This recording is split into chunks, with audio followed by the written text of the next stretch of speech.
Okay, it is 1:30. Let's call the meeting to order. And we start with a roll call, please. Commissioner Shoemaker, Present. Commissioner David, Present. Commissioner Gossick Simon, Present. Vice Mayor Moore, Present. Mayor Hillman, Present. Town Manager Labadie, Present. and Town Attorney Tercivia isn't here yet.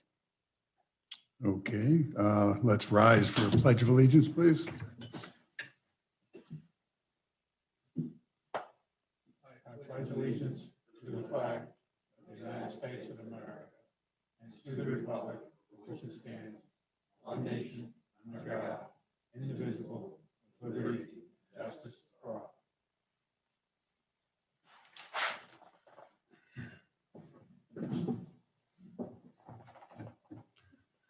Do we have any public comments? We do have Barry Donaldson here today. I'm not sure if he's giving public comments. No. And that's it. We don't have anyone that pre-registered aside from Mr. Donaldson. Okay, we will move on to the fire feasibility study update, and I'll turn it over to Marshall for comments. Thank you, Mayor.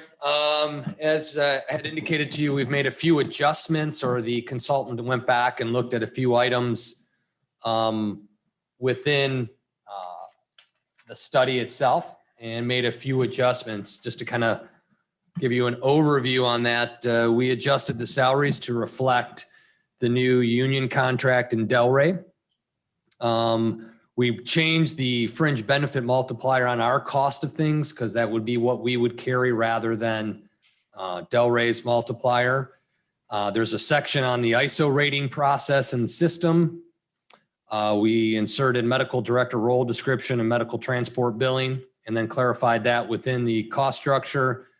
And then we also looked at a statement regarding the value of current apparatus, that meaning depending on when, if any action were to occur, we do retain the two vehicles we currently lease.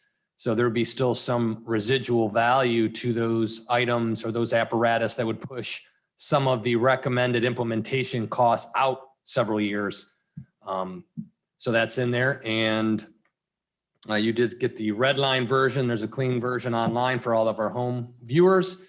And Robert Finn is with us today, and he will kind of go back through some of those items. Also with us is Chief Tommy and his team. And they will also be prepared to make structured comments regarding the study in Delray Fire Department operations. Okay, why don't we hear from Robert first and get that updated and see if there's any questions from the commission. Then we'll turn it over to Chief Tommy. Is that okay with you? Okay, Robert, it's all yours. Okay, you want me to share my screen, or is somebody running the presentation from your end? Just a rather brief run through on just the adjustments that were made. And then Okay. we'll see if any of our commissioners have any questions specifically on those. Yeah, so just real briefly to kind of update any potential new viewers. The purpose of the study was to examine the feasibility of Highland Beach forming a municipal department on what that might look like as compared to the current method of providing fire services in the town, which is done through a contract with Delray Beach. So you can continue. We're going to try to keep this at high level. So as we did the study, it was extensive input from the folks in Delray Beach, their fire department, their finance personnel, as well as elected and appointed officials in Highland Beach. We collected and analyzed numerous data points for the evaluation. and then assessed what the potential options were for Highland Beach to assume or create a municipal fire department.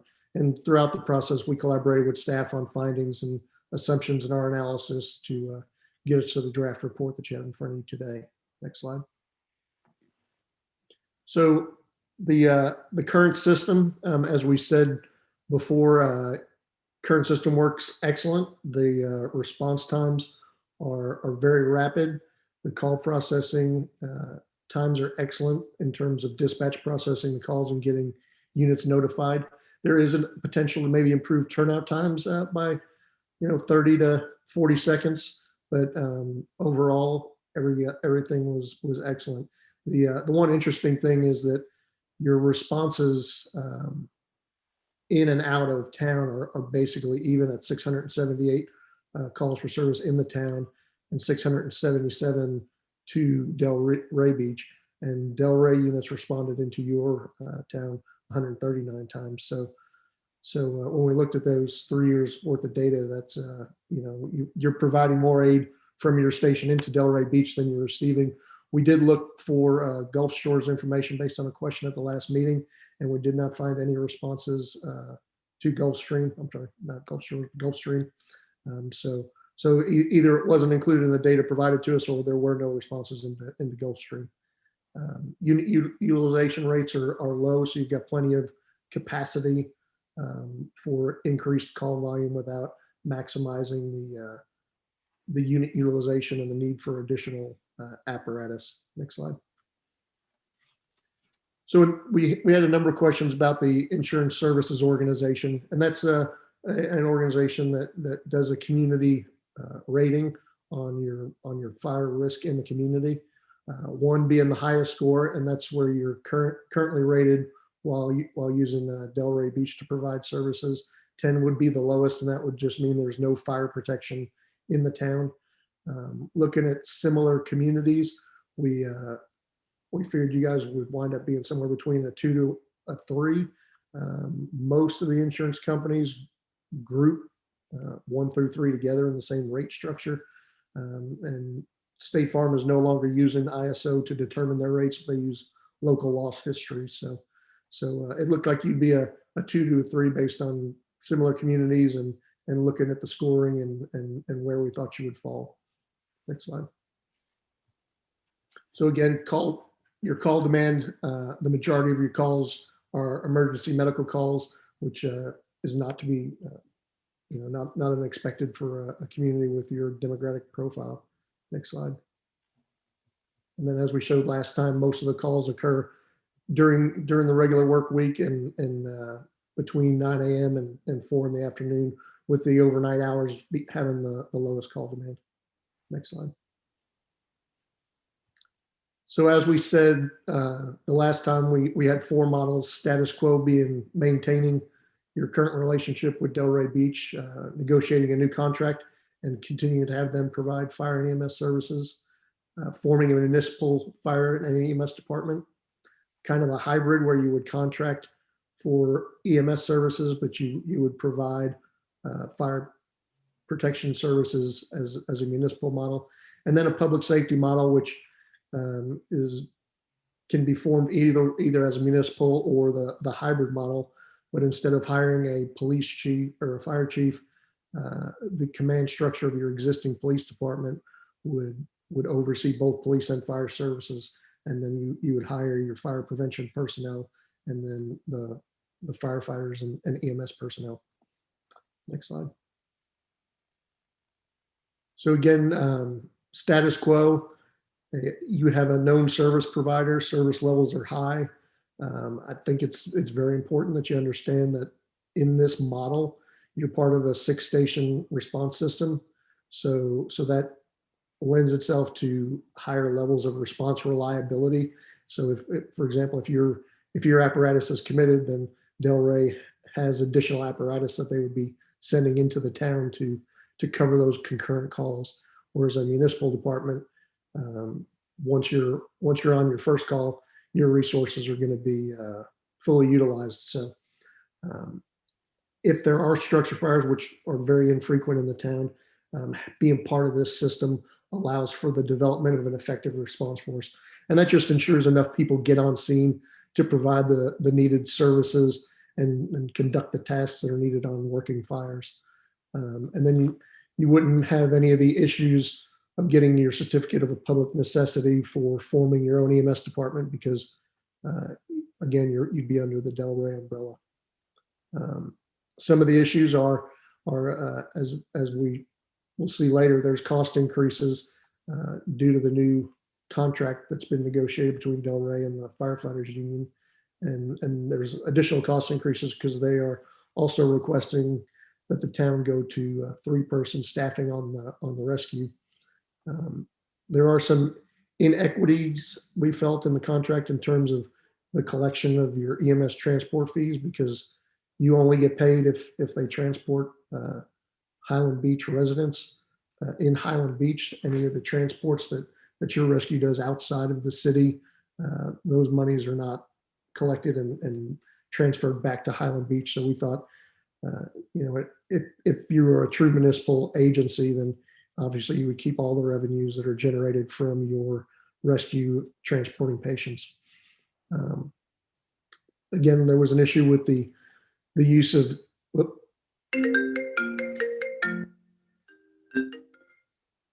I'm sorry.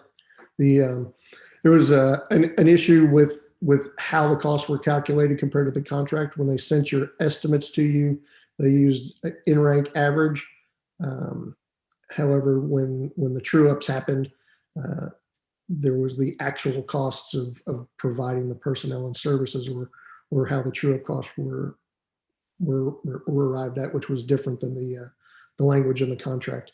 And then we thought it would be important to put performance standards in any new agreement that you did with Delray Beach in the future if you were to continue that relationship. Next slide.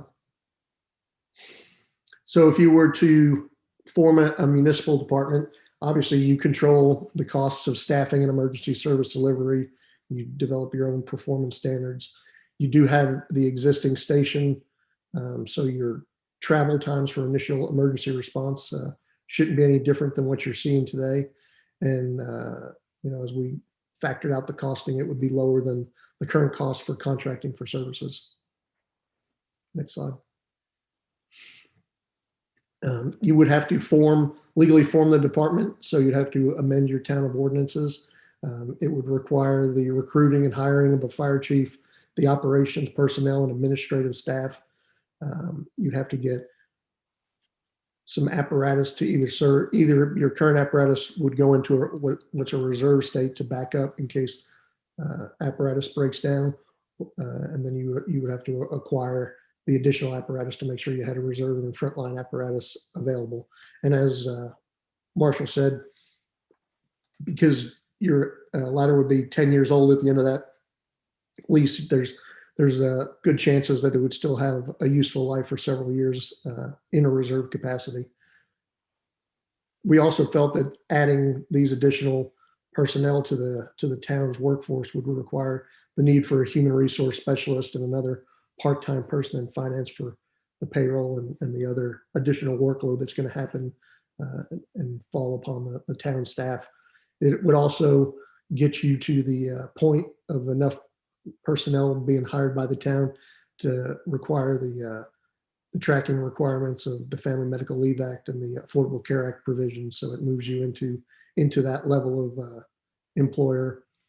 And again, any early termination of the contract, which we don't recommend, would require you to compensate Delray Beach for surplus personnel up to 3 years. So as long as you give 3 years notice, that provision is not an issue, or if you let the contract naturally expire, again, that provision is not an issue.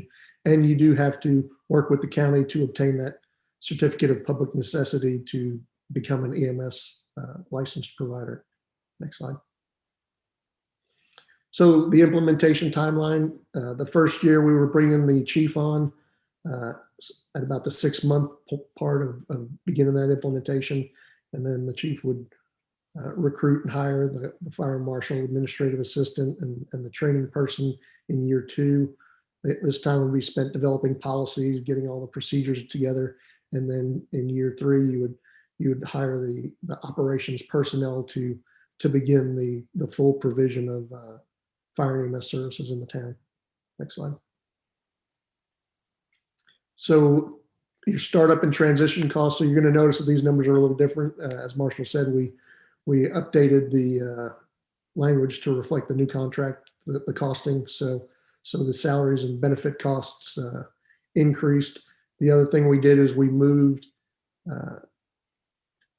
the firefighter, paramedic, and the engineer positions to step 5 under the new agreement of the salaries for 10/1 of 2021. And we moved the captains to step 7. And the mayor, Marshall, and the chief and I thought that would give you a better opportunity to recruit some more tenured personnel instead of having everybody assuming that you're going to bring them in at step 1 and have new employees. This will give you the flexibility to recruit more tenured people and be more attractive in the job market. Next slide. So again, the personnel operating costs, you can see FY22 costs would be 3.43 million, and then it carries out to about 3.95 million in FY27 when you look at the direct and indirect costs of a municipal department. Next slide.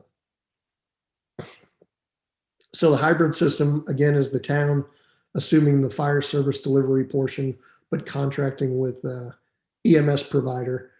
And same pros before. You'd have full control of the system. You could negotiate the contract for EMS services, but you don't have to go through all the issues of running an EMS department. And the costs in this model, again, would be lower than the current contracting costs with Delray Beach. Next slide. So issues very similar to the municipal department. You're going to have to amend your code of ordinances. You're still going to have to recruit the fire chief, the operations personnel, and administrative staff. You'll still have to make any apparatus and acquire the apparatus, make any facility improvements that are needed due to the housing of extra apparatus, which are those reserve apparatus. You're still going to have to add those extra personnel to town hall staff to provide support for the additional personnel. It would require you to negotiate a contract with an EMS provider. You should expect and could expect some opposition from the firefighters union because you wouldn't be using firefighters to provide the EMS portion of your service, using that private provider, although it's the same emergency medical services license that they have. They're not certified firefighters, so you also lose that flexibility of having personnel that can function in both roles. And then the same issues with obtaining the county certificate of public necessity and the caution on an early contract termination because of the cost of those surplus personnel. Next slide. So this timeline, very similar.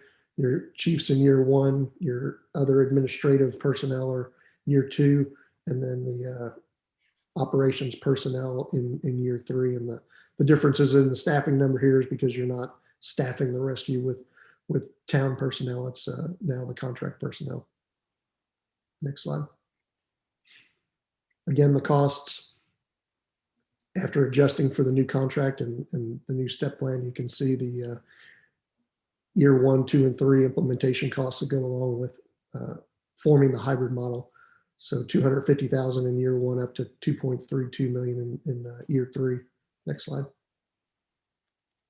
And then again, you can see FY22, this option will be about 3.6 million and go to 4.3 million in FY27.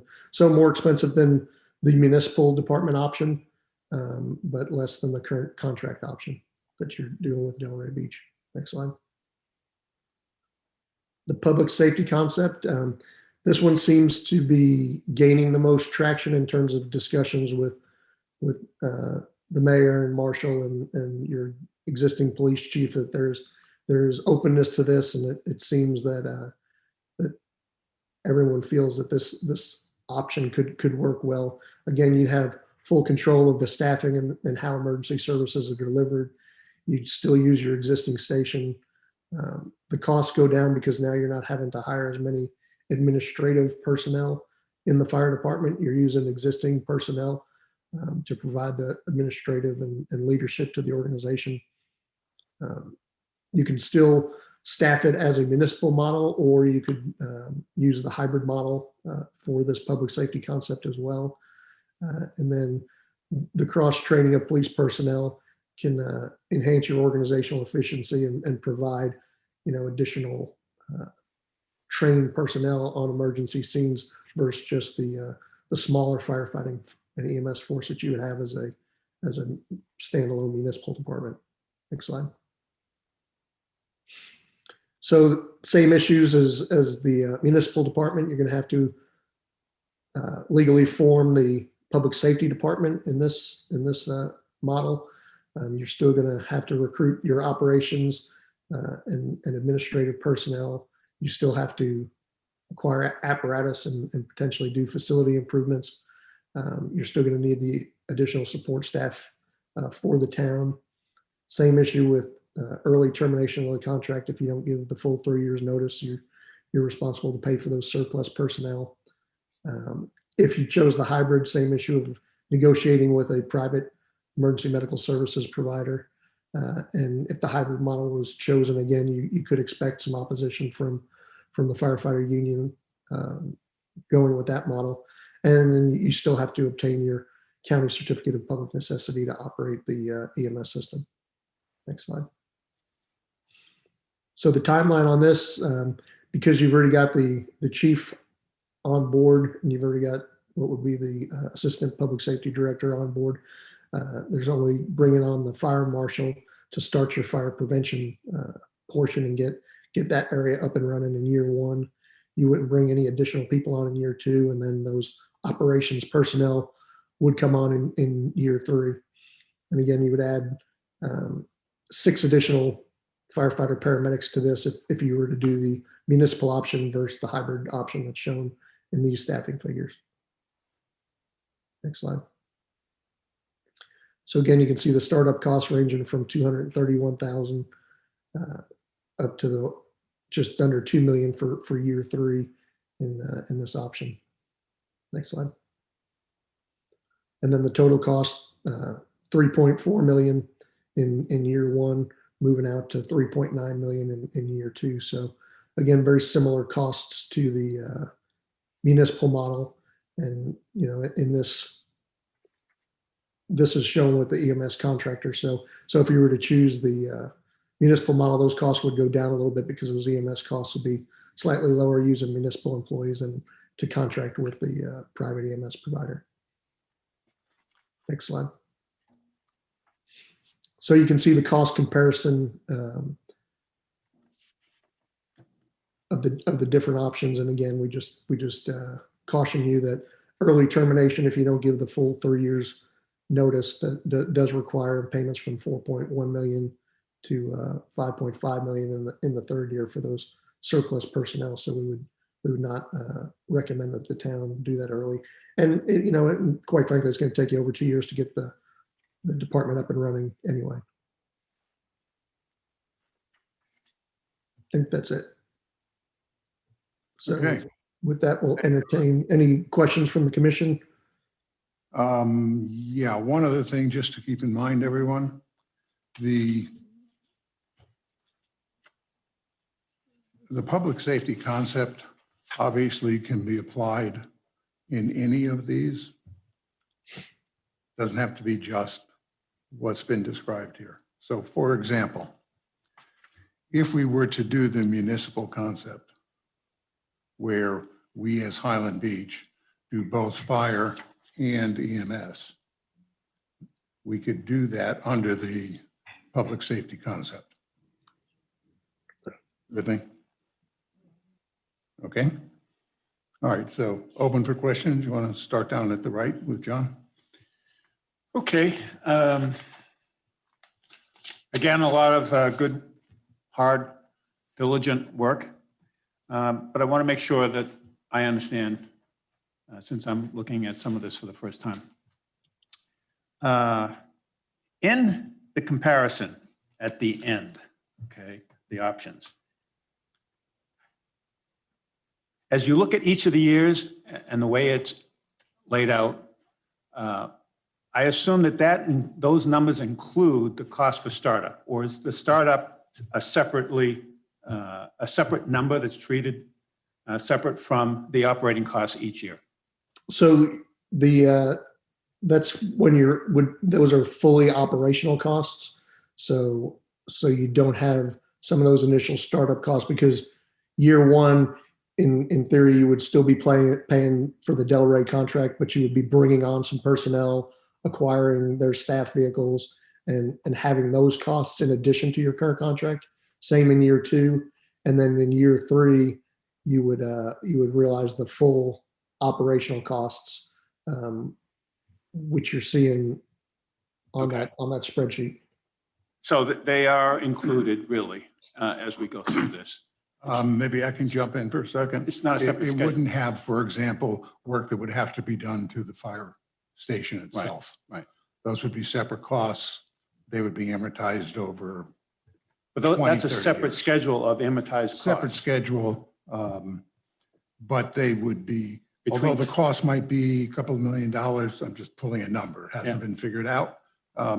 That wouldn't affect this dramatically, because those costs would be depreciated over hypothetically 20 years. Okay. So as I also look at this, the main reasons for the red line update involve not only adjustments on salaries, time and grade, and benefits for each of a few of the positions, is adding in the HR position, adding in the medical director. Correct? Is that primarily the reason for the red line additions to what your original study included? So there was a few other changes. So we added that ISO language just to kind of clarify for the commission. But that wasn't cost. Right. And then cost wise, it is salaries and the change in the benefit rate. So the salaries moving into the new pay plan at a higher step level than we had originally budgeted. And then reducing the benefit cost to that, which is commensurate to what the town is actually paying benefits wise for their employees. Yeah. And So then it was, we just broke out the medical director as a line item as well. right, salaries and so forth, HR, medical director. Now, there's no contingencies built in this at all, right? Correct. Correct. In addition, just to go from what you advised last time, is that the idea of contracting fire and having a town-operated EMS was not considered feasible, correct? Correct. And the reason why it's not considered feasible is because of the unique requirement for the skills for EMS and the nature of providing health services. In addition to the fact that it would be difficult to find a contract fire service. Yeah, there's one private firm that does do some contract firefighting. They're not really prevalent in South Florida, so that would be new. And in discussing with the town, there was no interest that they were aware of any of the neighboring jurisdictions outside of Delray really being interested in contracting for fire services. Okay, and the ISO subject that came up, I just want to confirm again, that's a non-cost issue because given we have our own water supply here and given the nature of what we have, even if we're in a class 1, 2, or 3, that's not going to impact our costs to any significant degree. Could be noise, correct? Yeah, it shouldn't have any impact. None, okay. I think as I look at the comparisons, it's really unbelievable.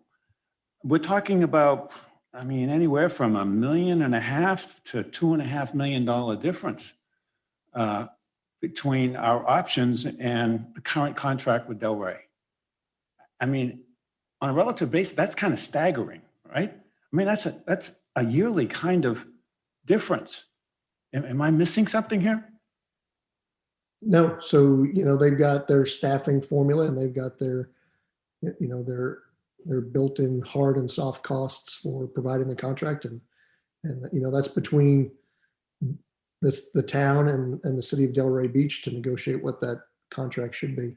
I think from a contracting perspective, one thing that came from the study, I think that was clear, is that you're providing more aid into Delray Beach than they're providing back into you. So, there are areas of their town that your station is better suited to cover than their other stations.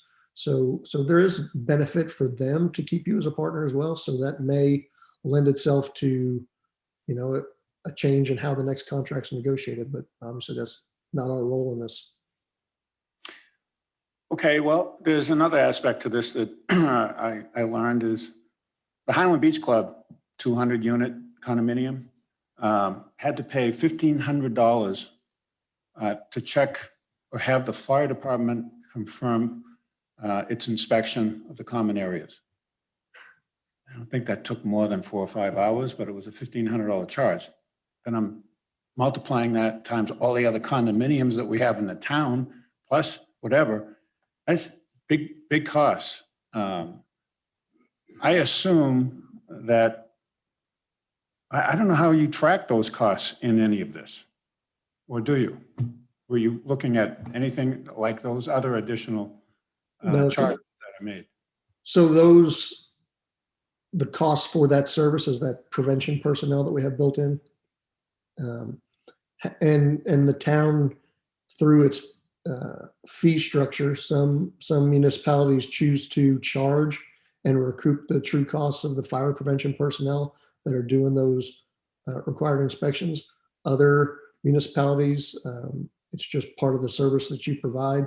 Those occupancies are obviously paying taxes, and it's a tax supported position. So the annual fire inspections are not charged for. So it would just be a town decision on whether or not you want to recoup those costs. That's a town of Delray right now in the contract versus our town decision is Highland Beach, correct?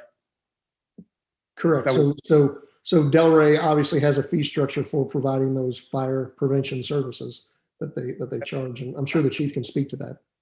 Right, and we're blind to that for the most part, right? Whatever they charge, it goes to them. It's not included in the numbers that you've been presented. If I could, Commissioner Shoemaker, it's a pass-through charge written into the contract. So any of those services that are provided, we pay their fee schedule amount. So Okay. condos, yeah. Then what is a fire assessment fee? That's separate from a fire inspection fee. Are you familiar with that? Yeah, I'm not sure what you're referring to. I just hear the expression, besides fire inspections, there are fire assessment fees. And I'm wondering, is there a difference or are they the same? I'm not sure. You'd have to ask the chief. I haven't reviewed their fee structure. Okay. All right, well, I personally would like to commend you for, again, the work that's gone into this, the detail, which is absolutely needed, and I think has given the town, as the town is watching this, it's a very important process that we're following here, and a very important decision for today as well as for the future of the town, the legacy decision of this council. So this kind of diligent information is critical. If there's more changes that have to be made, more additions, obviously we would look to you for that. All right, I think that's what I have right now. Yep. Evelyn. No, right now I'm in a processing mode as opposed to an asking mode. I'm listening and taking it all in. Okay, Lot to process. move it down. Peggy, all yours. Thank you, Mayor.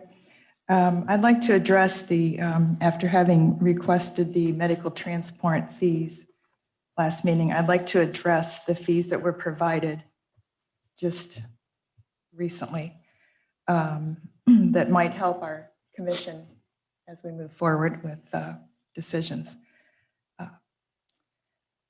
It's obvious that our, for lack of a better word, ambulance, rather than calling it medical transport, our ambulance leaves Highland Beach basically twice a day. into Delray Beach and upon occasion, town of Gulfstream. Apparently there were 10 calls in 2018.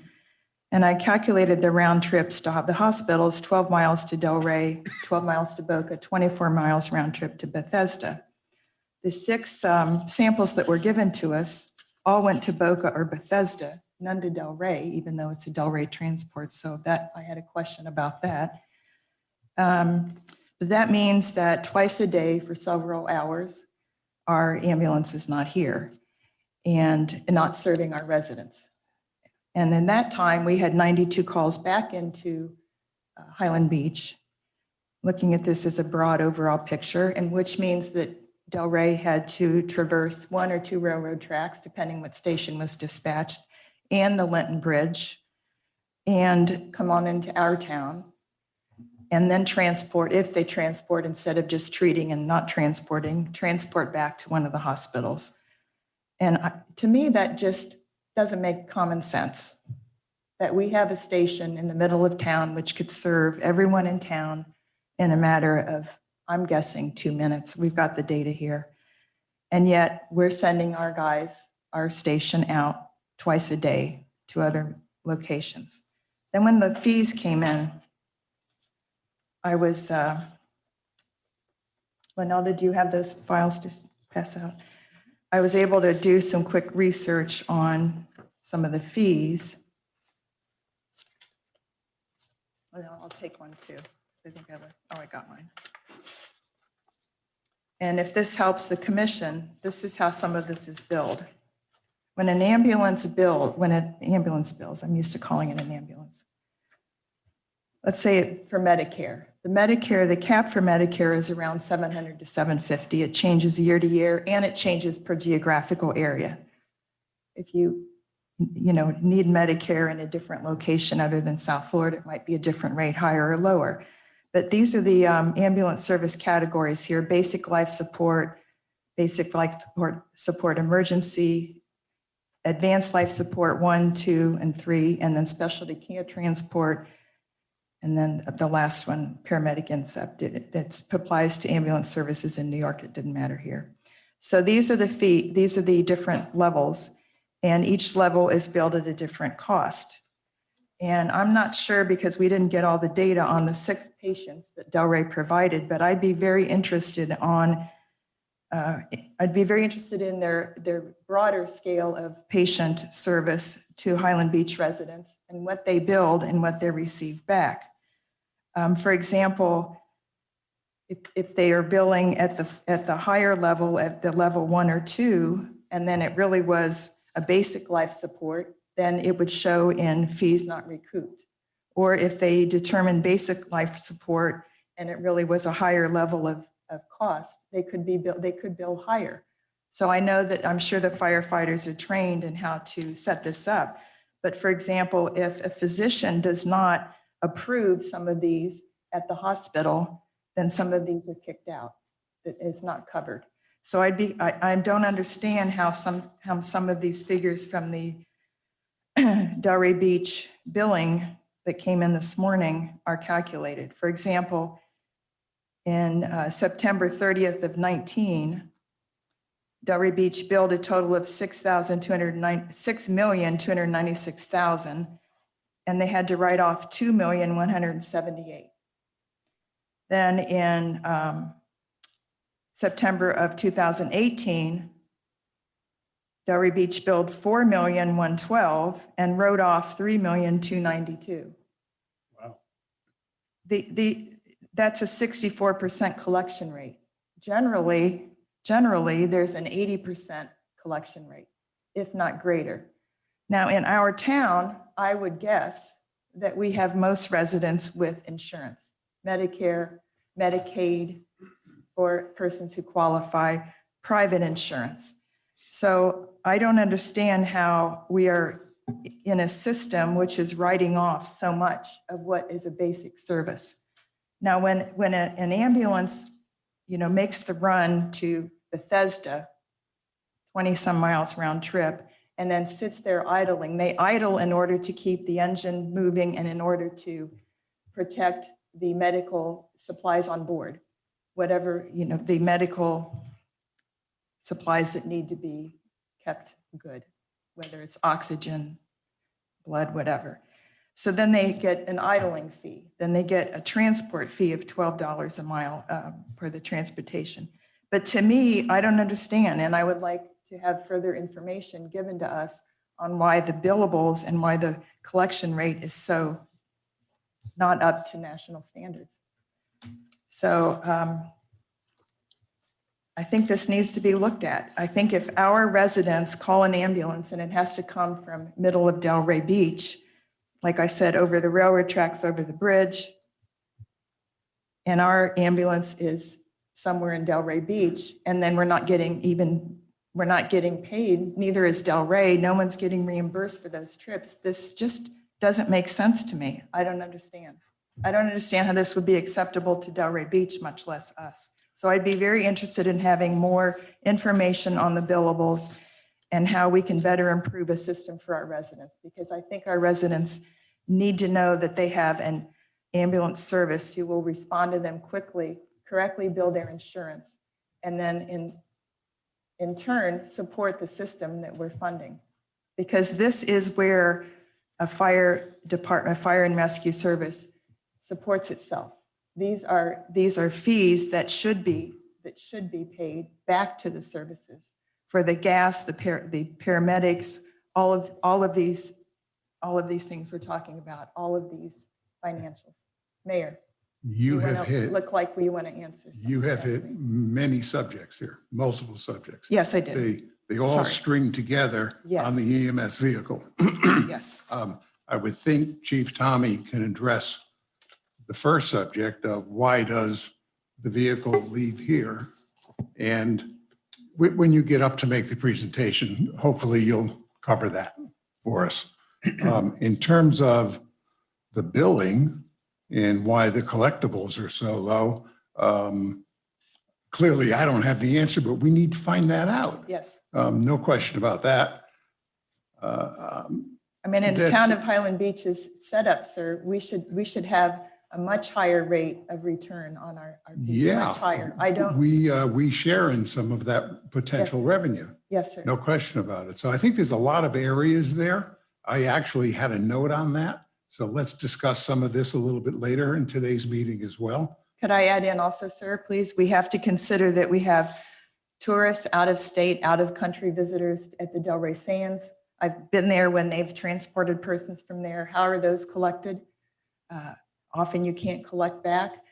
Perhaps we have people who don't have insurance. That's a write-off. That's Oh, no matter there's- what. We understand that. There's a whole list of reasons why they don't collect, but I think that we need to understand that. That's my point. Yes, sir. And there are also agencies that possibly have a better hit rate Yes, sir. than doing it internally. Now, if I but- could add two more things. One is it's common that you might have 10, 15% of a write-off. That's standard industry. It's also common because this gets into training. It's not my area of expertise. The chief can answer that. But the gentlemen and ladies of the fire department are trained in how to fill out the forms for the billing and what they think is the diagnosis, what's the diagnosis getting to the hospital, and it's all handled very professionally.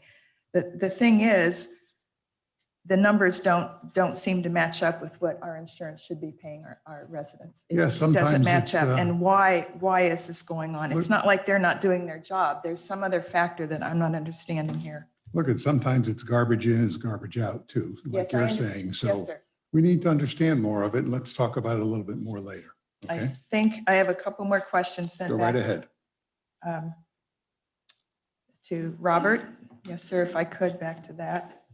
I've passed out some of this data. I have more here if it's helpful to you. I have a form that is actually filled out by the ambulance service, which sort of is one common form that they use to determine a patient's needs and what they need to have treatment for. So then back to Robert's question.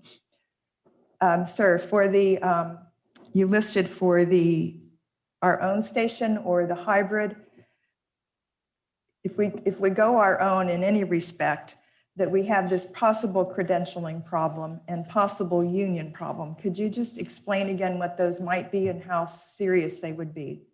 So the credentialing issue is it's not really a problem. It's just you're going to have to work through the county and go through their processes for getting that certificate of need.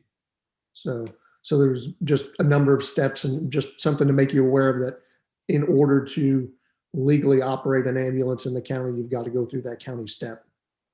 So it's just timing and paperwork. Is that Right. right? Right. The And the union issue is because you would be using civilian emergency medical employees versus sworn firefighter personnel. And typically, in the labor world, that's frowned upon from the firefighters union. They don't support the idea of a non-unionized person taking a seat or a job, for lack of a better term, from one that could be provided by a union member. So that's just to make you aware that politically there may be some rumbling by the Delray Beach Union if you were to try to privatize that service versus using a firefighter paramedic to provide it. okay, thank you. And then with this ISO rating, you did address that, and I appreciate that. I did contact a colleague, a friend of mine in Weeks and Callaway Insurance, actually in Delray Beach, and they state that many insurances now are using historical fire data to actually process homeowners' fees. And I'm wondering, since I couldn't find on record any major structure fire in 71 years, and thereby just a kitchen fire, garbage truck fire, would it be fair to say that whatever our rating becomes, this is not really a problem? Correct. And that's just one of those things that as more data is available. And what I was explaining last time is that some insurance agencies use it as one of the rating criteria to determine their rate structure. Others, like State Farm, don't use it at all anymore, and they go by the historical loss in the community. And then I had a contact in Pennsylvania, and I understand that state, in terms of State Farm doesn't use the ISO. Allstate and Mutual Liberty also have used it use the ISO in conjunction with historical fire, the other elements being closure, water supply, fire hydrant is. I can't say that for our state because they were reluctant to give out this information. Is that fair to say? Yes. They being insurance companies? Yeah, and each one's going to be a little different. Obviously, there's a number of factors that go into your rates, up to and including credit scores are being used now as part of their rate structure. So, Okay, great. Thank you very much. I think that's it for Thank you. now. Thank you. Okay, great, thanks. It's all yours. Yeah, so thanks for adding the additional information on the ISO. I thought it was interesting how, I guess, Lighthouse Point is rated a 2. They have their own fire department. They're rated a 2, and Tequesta is rated a 3. And I think your prediction was if we were to develop our own fire department, it would probably be a 3 or above. You should probably, I think 3 is safe, but you could potentially score a 2. A lot of it's going to depend on the level of effort towards some of the easier points to get. So, for example, training. If you do nighttime multi-company evolutions with, if you continue to train with Delray Beach and you were a foreman, there's a way to start to maximize those points, and it just helps with your rating. When you capture as many of those easier ones as you can. Being with Palm Beach County for 911 and dispatch services, obviously you're going to score the same as everybody else that's using them. So there's no issues there. Right. Yeah. So being a 3 or above to me makes me comfortable.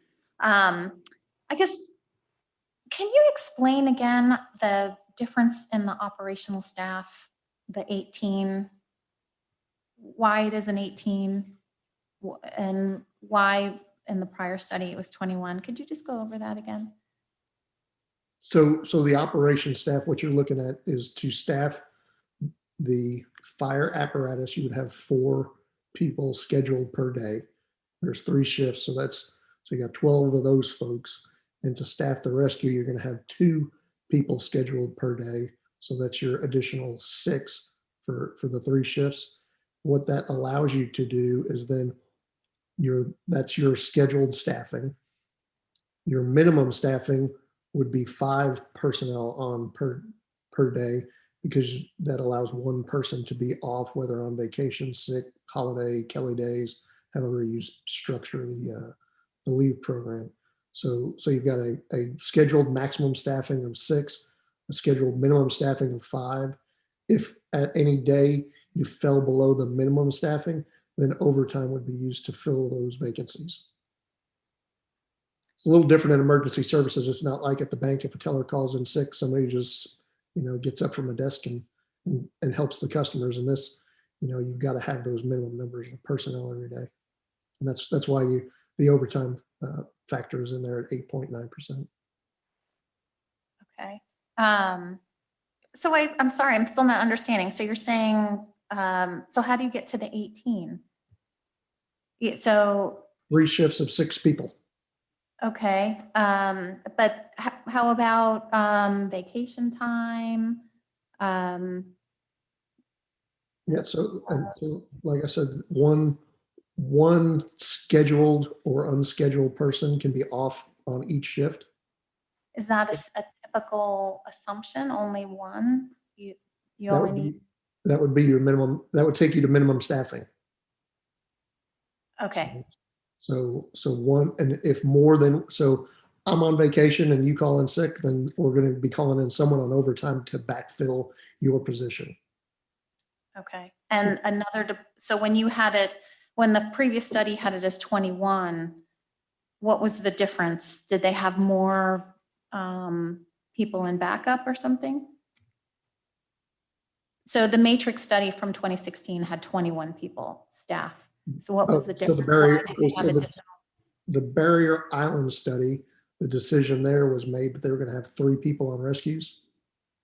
Okay, So instead of the 2-person staffing, just like Del Rey's asking, so the assumption was 3 people on there. So that's the extra 1 person per shift to get you to the 21. so do you have any comments on the benefits of having 3 versus 2? You think 2 is perfectly sufficient? Most of the country uses 2-person EMS staffing. Florida, especially South Florida, is one area you see more 3-person staffing. And the thought process behind there was to get a supervisor on the ambulances, and then having the ability for 2 people to treat the patients in the back of the ambulance while 1 person drives.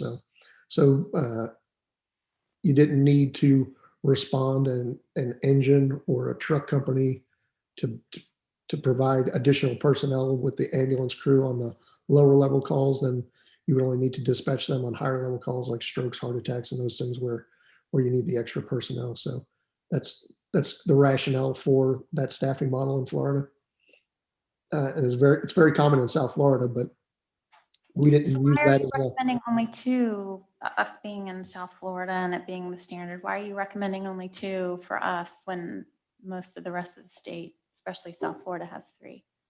We don't need that supervisor? Or like, I guess I don't understand. well, the captain on your shift would be the supervisor, but we didn't recommend it because it's not your current practice. And your current practice is an acceptable practice. It's just not as, the common way it's done in South Florida. So there's nothing wrong with 2. So we didn't recommend additional staff, and that would have driven up costs that you're currently not paying to Del Rey. So we wouldn't be staffing and pricing it apples to apples. It would change that. Okay, I guess I thought we were 22 and a half is what maybe it's a question for. Yeah, that's how many people you're paying for in the contract. Okay, so we're paying for 22 and a half, but we only have 2 people on the rescue vehicle, like. Correct. So the reason, and the chief can definitely explain it, but the reason that you're paying for those extra people is because of Kelly days, vacation days, sick days. So they have a factor in there for how many extra personnel, how many people it takes to staff 1 seat on an apparatus.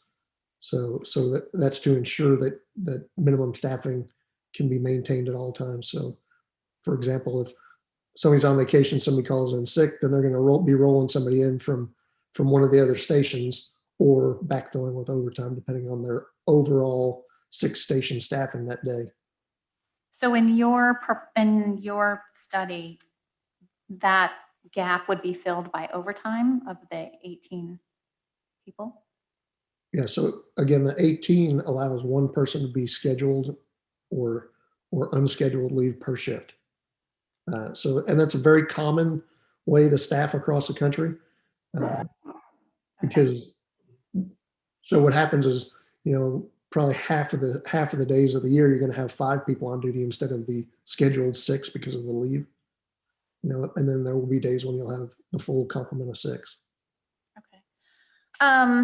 So if we were to do our own, and I know a major concern is the emergency vehicles leaving Highland Beach. So in the models that you, like the public safety, the ones that we don't do the status quo, we build the department within our own. So what happens when there are 2 calls at one time under the alternative models? Let's say the one where we do our public safety. Obviously, our apparatus stays here in Highland Beach. We get a call in Highland Beach, and there's, the EMS goes to the Highland Beach. So how about the second? We always have a second truck, right? Then that second truck would be available if there's another call at the same time. So the personnel on your ladder would also obviously be trained to the paramedic level as well and are capable of staffing. So at that, let's pretend they're in the station, obviously, because, there's a method of cross-staffing apparatus. So if the deployment model is that if the first ambulance is transporting a patient to the hospital and a second ambulance call comes in, then 2 of the personnel get off that engine and get in the second ambulance and respond, because obviously it would be a fully licensed and equipped unit, just like the first unit. So you could cross staff, or as we discussed, mutual or automatic aid agreements, and a neighboring community would be coming in to transport that patient, and your personnel would respond on the engine or ladder. Okay. Yeah, I guess I would like to understand the quality, how the resulting quality would be. But that's it for me. Could I ask a question to follow up to her comment? Because I know that quality is important. We feel that Delray Fire EMS is at the highest level of quality. I don't think there's any doubt about that. So in your estimation, after looking at all of this over the past months, do you feel that our options would deliver an acceptable level of quality, as good as we're getting now, or just a little less, or is there a measure that you have? So in terms of the quality of services, there's a number of things that go into that. One is obviously the leadership at the Delray Fire Department and the level of training that they're training their staff to ensure they're providing high levels of care to not only your residents, but their residents. So you would have to make sure that the same training levels are adhered to, the same type of background checks are adhered to, so you're hiring, high quality employees. In terms of the service level, where you're going to see a decrease in your service levels is because you're not part of that 6-station response system. So today, Delray can do a move up provision where if your units are all busy, they can move up a unit and bring it into Highland Beach to help cover the town in case there is a second call, because you're part of that larger 6-station system. So they've got the ability to move apparatus around and have a little bit more of a flexible deployment model than you would as a single station. Where you're going to get depth to your system is by adding those automatic or mutual aid agreements with the other neighboring jurisdictions, and then only having those available in times of need. They wouldn't be an automatic part of your operations. So from what I'm hearing then, given if we weren't running to Delray all the time, and in fact, our town is only 3 miles long, that if anything, our response time could improve. And even if a second call comes in, the response time on that could be faster than it would be if they had to come from Delray, especially from a station that wasn't close. So I would expect that we could maintain the same level, however you measure quality, assuming that we have good quality personnel, that we have good administration and management of resources and all of the equipment needed. And then it comes down to response time and the training of the personnel, that we would be able to provide the same equivalent level of quality service, whether you can come up with a TQM, a total quality management number, or some kind of a rating, a quality rating. It would seem to these numbers for these options don't reflect any degradation in quality. I just want to make sure that we're on the same track. Well, I would suggest we don't come to any conclusions until we hear from Chief Tommy. Well, but his conclusion, from what he's seen so far, is there any doubt that we would not be able to provide a quality level of service? No, you could definitely provide a quality level of service to your residents. As good as we're getting now? I would say, it's going to be equal on the first call, where you may see a little bit of a decline would be on that second call if one were to come in. And that's only because instead of today, where the second resource is automatically dispatched from Delray, because they know that your resources are committed, there would be that delay in making contact to get the Delray resources dispatched. There would be a slight delay on the second call, which, as the data showed, it doesn't occur frequently. And if the deployment model changes and you're not making 2 calls a day into Delray Beach, if the frequency of going into Delray declines, and your reliability goes up in the town because your resources are going to be local. There's also data in here on the 3rd and 4th call at the same time. Obviously, it goes way down, but we have to think about those things, and as you were saying, Peggy, we're fortunate that we haven't had a significant fire, but one never knows. And you have to be prepared for that also, Yes, sir. And if I just could in add, case. that speaks to having a great building department who makes sure ensures that the structures are safely and correctly built, and then with fire codes fully enforced. Right, absolutely. And that we continue that route, if not. Almost all of our increase. buildings have proper prevention and have sprinkler systems, but not all of them have it. So, we have to be prepared is all I'm saying. Therefore, it's not an easy decision, but we can't spend money wildly either. Okay.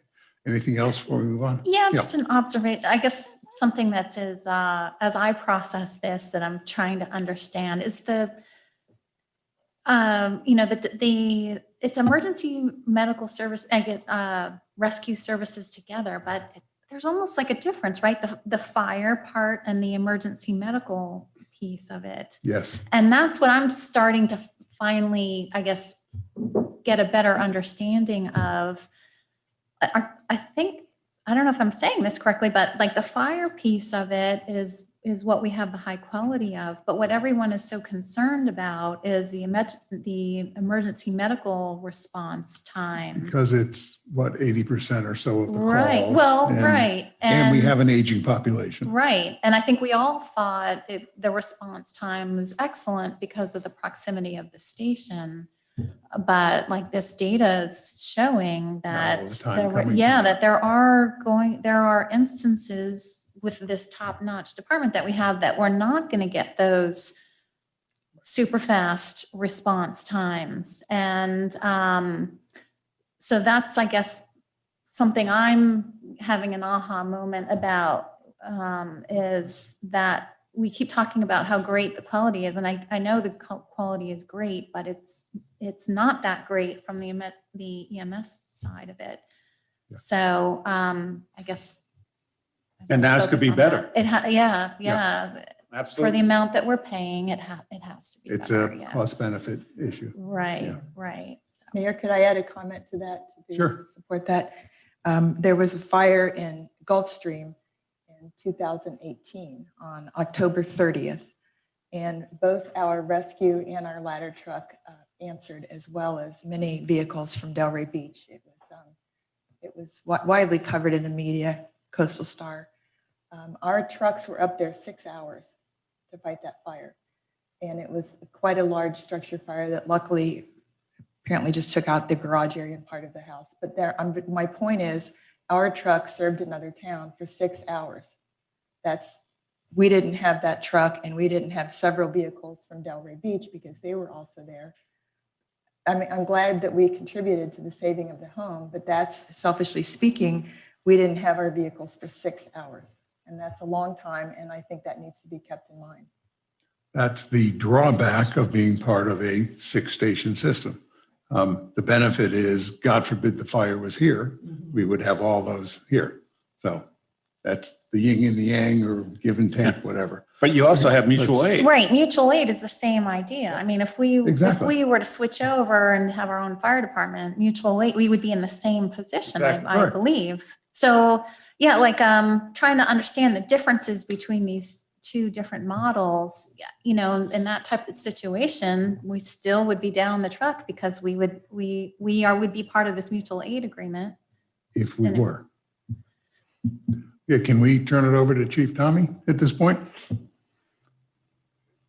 It's all yours, Chief. Thank you for coming, by the way. Yeah, it is. All right. So good afternoon, Mayor, Vice Mayor, Commissioners, Town Manager. I'm Delray Beach Fire Chief Keith Tommy. I'm happy to be here today to talk with you about Delray Beach Fire Rescue in the town of Highland Beach. First and foremost, I'd like to say how much we cherish our connection to this town and its residents. It's a wonderful place, a unique place, and we consider ourselves lucky to have developed so many great relationships and even friendships with the Highland Beach residents. I started working in the fire service over 35 years ago. I take pride in leading an agency like Delray Beach Fire Rescue. Our employees astound me with their dedication, their talent, their courage, their experience. At the risk of sounding like a proud father, I'm very proud and honored to be their fire chief. I appreciate the process that the commission is going through to determine the best outcome for your residents, as well as the research that Mr. Finn at Matrix Consulting Group did to gather the information for you. That's why I'm especially happy to be here today to give you some additional insight. I have with me Assistant Chief Greg Giacone. He's our operations chief. I also have with me Division Chief James Bradford, who's our EMS training and special ops chief. Both are very knowledgeable and experienced and are here to help answer any questions that if I can't answer them, these guys will be more than happy to. Just a fun little fact I have to throw out there. Back in the early 90s, Assistant Chief Giacone was actually a firefighter on Delray Beach Fire Rescue's very first shift here in Highland Beach when we took over from the county. So that was about 30 years ago, and here he is today. Matrix gave you multiple options for your future. I thought by now you would have known this, but some of those options are not viable. Anything involving use of a private emergency medical service company to handle medical calls in the town is a county ordinance prohibits that. Only government agencies can handle and respond to 911 calls in Palm Beach County. It would violate the county ordinance to delegate that responsibility to an EMS company, which are only authorized to transport between hospitals.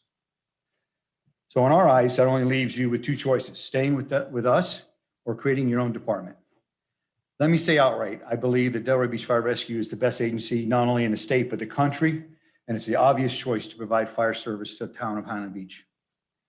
As you've heard before, we've earned a Class 1 status from the Insurance Service Organization and a full accreditation through Commission of Fire Accreditation International. Delray Beach is the only agency in Palm Beach County to achieve both these honors. We work extremely hard to get them, attaining high standards in every aspect of our agency. Your contract with Delray Beach means that you're a part of a system of excellence. What does that mean for your residents? It means when they dial 911 for an emergency, the firefighter paramedics who are responding to that emergency are the best that there are. They are well-trained, properly equipped, and experienced. I can tell you from my own experience that means something. Heck, it means everything. Just a few months ago, I had a massive heart attack at my home. It was painful. It was scary. I had a heart attack so serious, the doctors call it the widowmaker. My wife, a nurse, called 911, and that started the response to save my life.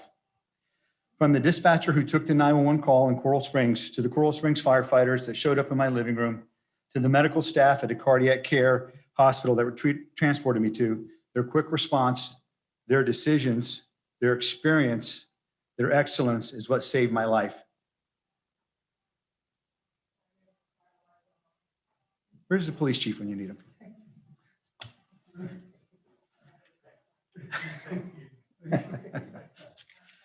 No, no worries. I really didn't know what that meant until I was in the back of that rescue on the way to the hospital, wondering whether or not I was going to see my wife and kids again. I had 100% blockage in my artery. That type of blockage, only 12% of the patients survived that. I have no damage to my heart muscle this time. That doesn't happen by accident, that 12%. It happens when fire rescue departments continually strive for and achieve excellence. As part of Delray Beach Fire Rescue, your residents have such a service. As part of our system, they have access to well-trained firefighters, emergency medical care, specialized teams and equipment, and extensive administrative support staff. Delray Beach Special Operations team members are experts in technical rescue. For instance, if there was a person on a high-rise building on a roof or somebody on a scaffolding on the side of a high-rise building, we can handle that. If somebody was in a car crash with a heavy vehicle, say a dump truck or a cement truck, and you had to have heavy extrication, our special operations team can handle that. Hazardous material mitigation. Suppose there was a gas spill or a leak or white powder incident. Our hazardous materials team can handle that. You don't have to wait for anybody else. You have to wait for the county to come. Our dive team in ocean rescue specializes in water rescues. Our training division ensures those standards are kept high. Delray Beach has a large fleet of vehicles, equipment that firefighters train with regularly. The other suggestion, the town starting their own fire department, wouldn't be as cost efficient as it seems in the matrix report. There are several components, some very costly, that aren't mentioned and others that are very low estimates. Vice Mayor Moore, I have to commend you. I don't think you were on the dais more than 30 minutes and you pointed that out to everybody. I'll go into detail more on those cost estimates in the PowerPoint. But for example, the air packs that firefighters wear on their backs when they go into a fire, they're called SCBAs or self-contained breathing apparatus. They cost about $12,000 a piece and you'll need at least 10 of them for your fire department. That wasn't in the report. You also need to have a fill station to refill those bottles after a fire call. That costs about $50,000 to $60,000 plus installation, plus some place to put it over there at the station. That wasn't in the report. You also need to have certified personnel to service those SCBAs. We are lucky enough to have our own certified trained personnel that services that for us. Even with that, we have a budget to maintain those SCBAs of $10,000 annually. There are also maintenance costs for stretchers, cardiac monitors, vehicle maintenance, which I believe is underestimated in the matrix report. Not just any mechanic can work on a fire truck. You need to have certified EVT mechanics and you have a place to work on them. There are national requirements also for testing of ladders, aerial devices, and hoses. The report also left out software costs like things like electronic patient care recording. So when your EMS goes to someone's house, they need to document that. They need to put that out in writing. That wasn't included in the report. And you're going to need the computers, the hardware to go along with that. There's also inventory tracking and fire incident reporting. It doesn't mention other uniform needs such as a formal Dre-Perez uniform or the crucial second set of bunker gear or the special washing machine to clean the bunker gear after a fire that we have to remove all those toxins before the firefighters can put it back on. That's not mentioned in the report neither. There's no mention of a logistics system or location or employee to manage it. They're gonna have to receive their medical supplies or janitorial supplies, things like that on a daily basis. When you're talking about starting a new department, that class ISO 1 rating means something else to your residents. It does mean a lower insurance premiums. I know you guys talked about that a little bit today. With every level of that rating drops, premiums do rise. A drop to a class 3, which would be likely for a brand new department like yourself, would mean that a 7% increase to residents. So at the same time, you're talking about taking away everything the Delray Fire Rescue offers, you're asking your residents to pay more. And it is true that a majority of the calls we respond to in Highland Beach are medical in nature. But let's just stop for a minute and imagine there were a fire in a high-rise building here in Highland Beach. We know that getting to a fire under control quickly is the key to saving lives and property. Having qualified firefighters with the right tools, the right experience, the right training to evacuate residents, also while fighting the fire, is the same as having insurance on your home. You hope you never need it, but if the worst happens, you'll be so thankful you have it. You can start up the PowerPoint.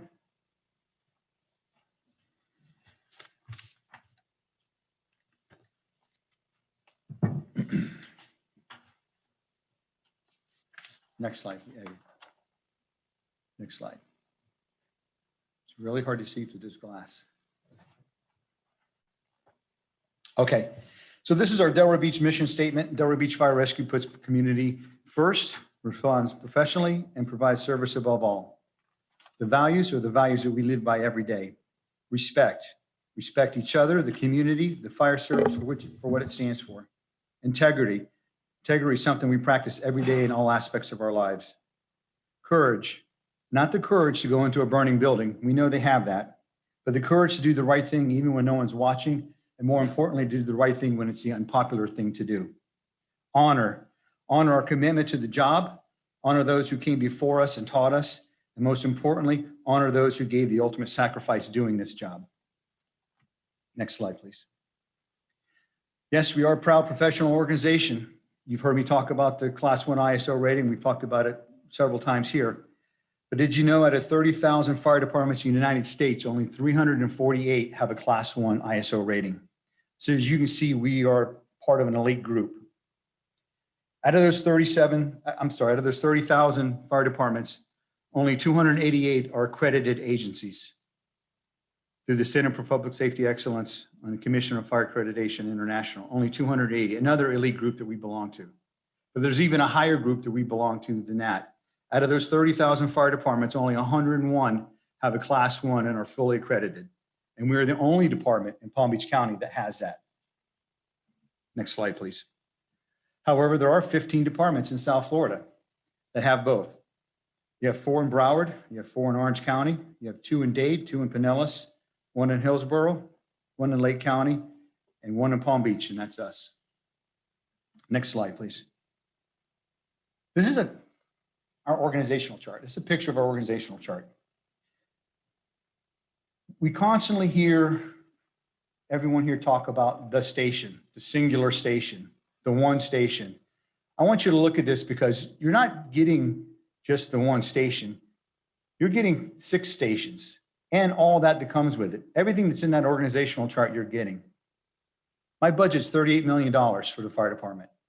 You're paying a little less than $5 million. So for $5 million, you're getting $38 million worth of resources. Next slide, please. This is what the system looks like in all the different stations and their response zones. Next slide. And if you hit it one more time, there you go. That outlines where Highland Beach Station is. That's your response zone. That's not necessarily the boundaries of Highland Beach. That goes all the way up from the south end of Highland Beach all the way up to Linton Boulevard. That's the first due or the first response area that Station 116 is responsible for as part of our system. Next slide, please.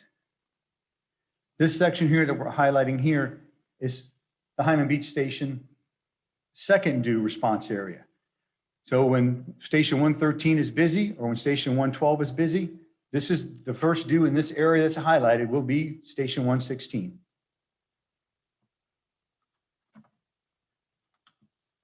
And just for a second, let me just stop there. It's not in my notes, but I got to say it.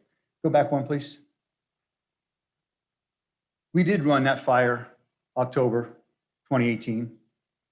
We had 17 units there. We had 43 firefighters there. Yes, Station 116 was there. Yes, they were there for 6 hours, but we also backfilled your station with other rescues in another ladder truck. So at no time did Highland Beach go unprotected. If it went unprotected, it went unprotected for a short time until we can move units up to cover Highland Beach. One of the things that we always do, if we're pulling units off the island, we're putting units on the island. whether they're from us or whether they're from Palm Beach County. Next slide, please. Okay, so this is the unit responses for Highland Beach. The red indicates Ladder 116, the blue indicates Rescue 116, and the white indicates Delray Beach units that come into Station 116 zone to back them up.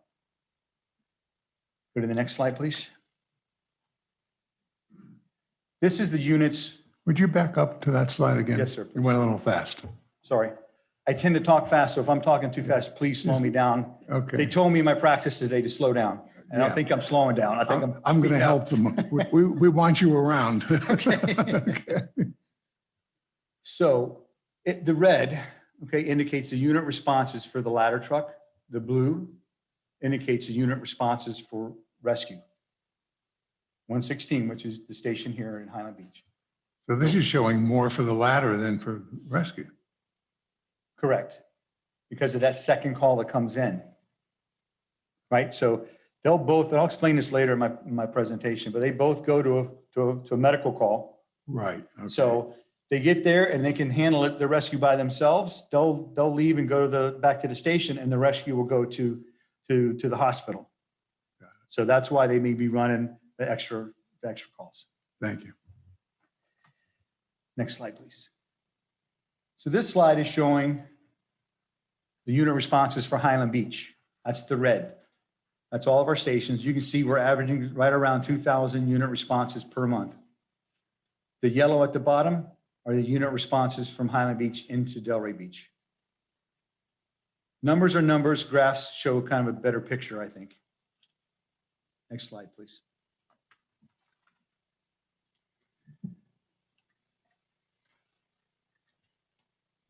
What I want to talk to you now about is the direct resources that we provide you under the contract.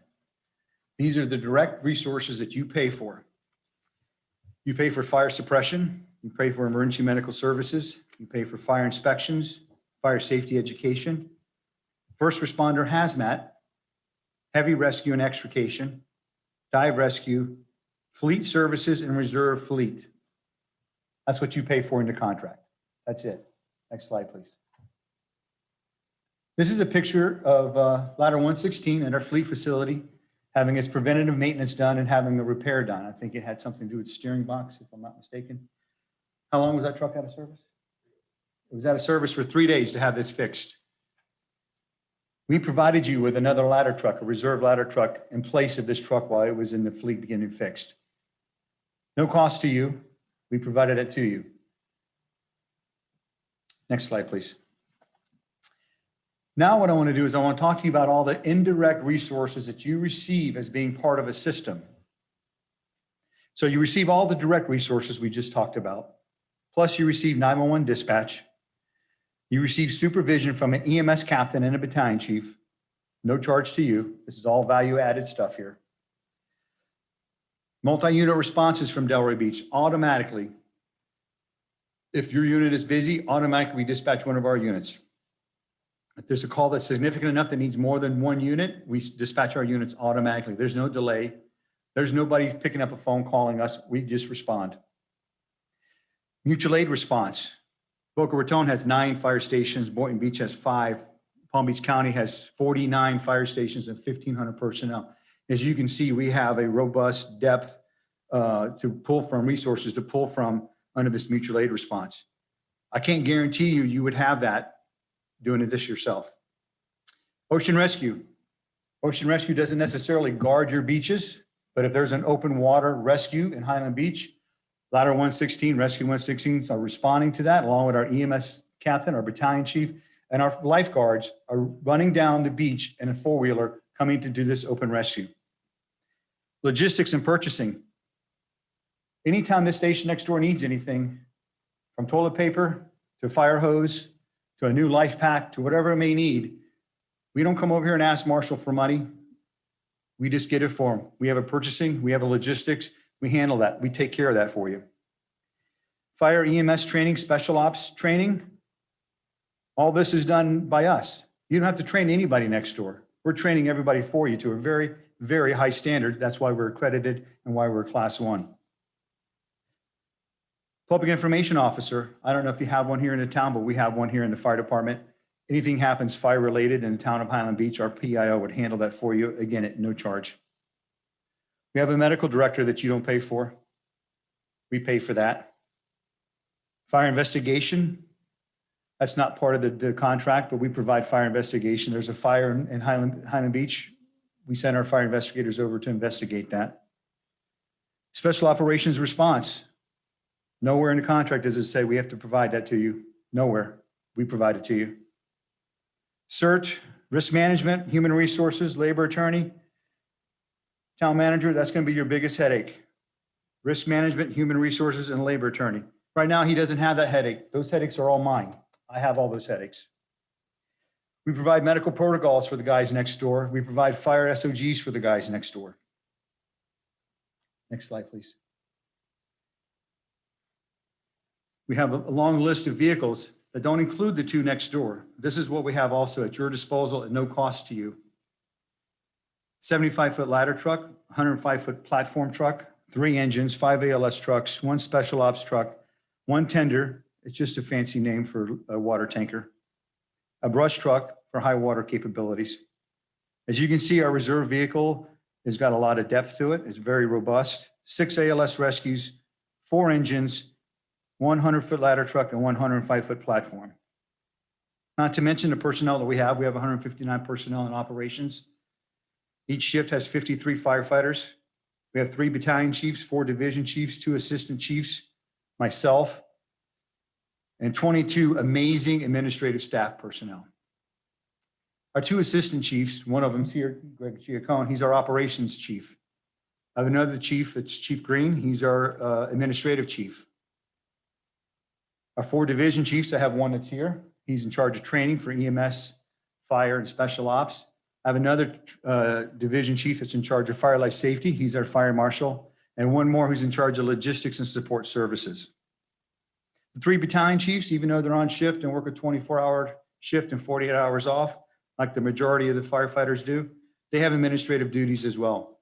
I have one that does our accreditation, one that does all of our SOG review and rewrites, and one that does all of our grant writing. Next slide, please. I'm just going to go over some quick responses just to kind of educate the commission on this. So this is a residential structure fire. This is what we would send to a bread and butter 2,000 square foot house. I don't think there's a 2,000 square foot condominium here in Highland Beach, but anyways, Highland Beach has its own unique challenges with their homes and their condos. But this is what we would send. We would send a ladder truck, we'd send 2 engines, we'd send 2 rescues, we'd send a battalion chief, and we'd send an EMS captain. So that first response would yield you 17 personnel on scene. That's just for the alarm. That's just for showing up to see what's going on there. If it's a working structure fire, then we strike another alarm and we bring even more personnel. We have to put this many on scene because it's an NFPA requirement at 1710. We have to put, not 17, but we have to put 12 on scene. But we put 17 just because that's our standard. But NFPA 1710 requires 12 people on scene within 8 minutes. Next slide, please. This is what a high-rise structure fire response would look like. This is not a working structure fire. This is not confirmed structure. This is like somebody pulled the fire alarm. Somebody said they smell smoke. This is what we're sending. We're sending 20 personnel and we're sending them on a ladder truck, 3 engines, 2 rescues, a special operations truck, 1 EMS captains, and 2 battalion chiefs. I don't have 2 battalion chiefs on duty every day. So that 2nd battalion chief, you know where that's coming from? That's coming from Palm Beach County. That's an automatic aid that we have with them. I don't have to ask to send them a battalion chief when I have a structure fire in a high rise, automatically dispatched for us. If we do get here and we find that there is a working fire, a pot on the stove, which is very familiar here, we would strike a 2nd alarm. So we'd send another 25 people that would come here. Why? Because a high rise is so labor intensive. So you got to have a crew fighting the fire and you have to have a crew helping people evacuate, right? You're right. If you live on the 15th floor, our ladders won't reach that far. But we have firefighters in the building helping everybody down the stairs, or at least getting them to the floor where we can get them out on the ladder truck. Very labor intensive. So pot on the stove, you're going to get 45 personnel. Chief, quick question. Yes, sir. In our building, the fire alarm only goes off 2 floors above, 2 floors below when it's pulled. Yes, sir. That's correct. So there aren't a lot of people that are exiting the building. They should be when that alarm goes off. It's only 2 floors above, 2 floors below. correct. And of course, the That's- floor that it's on, so it's 5 floors that are exiting. That's a lot to have to evacuate people, especially those people that can't walk on their own or need help with a wheelchair or whatever. We got 8 apartments on a floor. That's still labor intensive.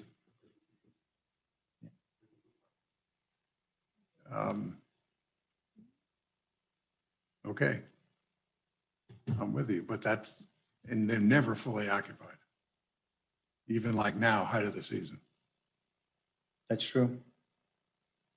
And in my building, it's the floor that's the problem, and one above and one below. 1 below, so you're only 3 floors. They still have to be evacuated. Listen, I appreciate the fact that you've got trained personnel there to assist, which is wonderful, but we just don't have that many people. Okay, go ahead. Next slide, please. This is what an emergency medical response would look like. Right now on the left, you have 2 people on Highland Beach Rescue. You have 3 people on the ladder. So that's what's going to respond. Determining on the type of call, the EMS call is, you get an EMS captain as well. It was asked last meeting, why is the ladder truck going on medical calls? Why does that happen all the time? It's happening because the ladder truck has to supplement the staffing on the rescue truck because you don't have enough staffing on that rescue truck. 2 people cannot handle an ALS call and transport them to the hospital. It's impossible to do. You're going to need that 3rd person. You need at least 2 people in the back and 1 person driving. When I had my heart attack, Coral Springs had 3 people in the back.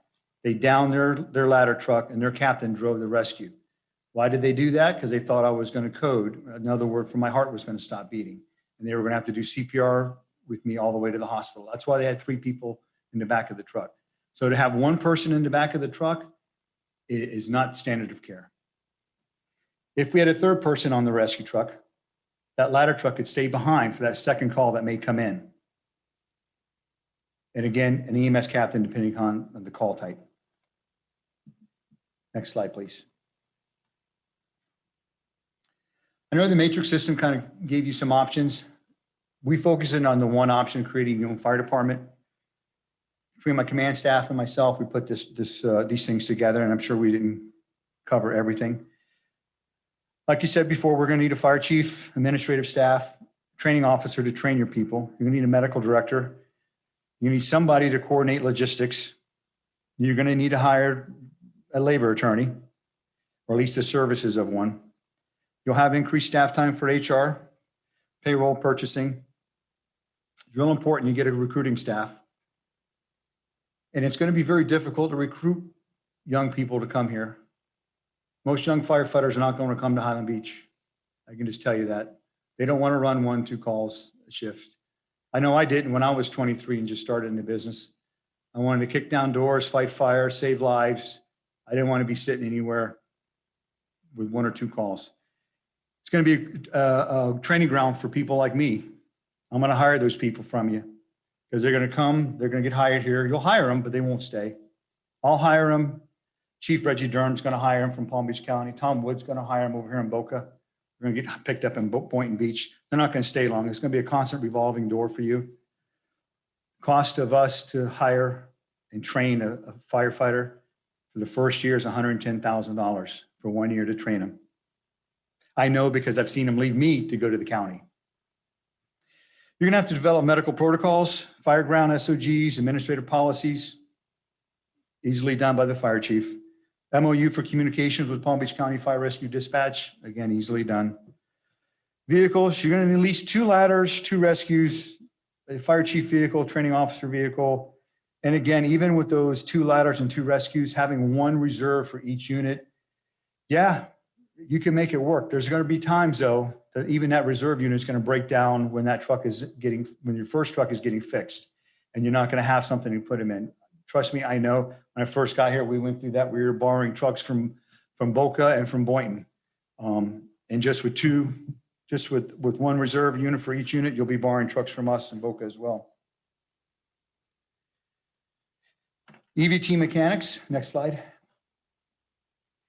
EVT mechanics, those are the specially trained people to work on your fire trucks and your rescue trucks. You're gonna need a service location for them. You don't have to hire an EVT mechanic. I'm not gonna sit here and tell you that. But you're gonna have a place of service that's gonna service your vehicles.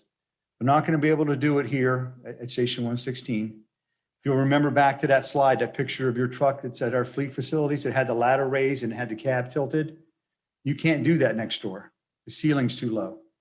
So you couldn't even service that truck in the station. It would have to be, just for a regular PM, it would have to be shipped off to some service. And I want to say Fort Lauderdale and Pompano are the two services, 10-8 and Hallmark. You're gonna have to purchase SCBA bottles, ACB packs, like I said before. You're gonna have to have a fill station to fill those bottles when they're empty. You're gonna have 2 sets of bunker gear. You're gonna have to someplace somewhere to wash that gear. So you have to have an extractor for that so it removes all the toxins. And then again, where are you gonna put it? When was the last time you guys have been over to Station 116? Have you guys walked through there recently? Has any of you? Vice Mayor, have you been over? No. As you know, there's very little real estate in the station. I can't imagine where we'd put a fill station there or where we'd put an extractor there for the bunker gear washing machine and dryer that you'll need as well. You're gonna need fire equipment for the ladder and EMS equipment for the rescue. Again, I think it was extremely underestimated in the report. You're gonna need EPCR software and hardware. Again, wasn't at all mentioned in the report. Uniforms was mentioned. Medical protocol testing. So when you hire these folks, you're gonna have to test them to make sure they know your protocols.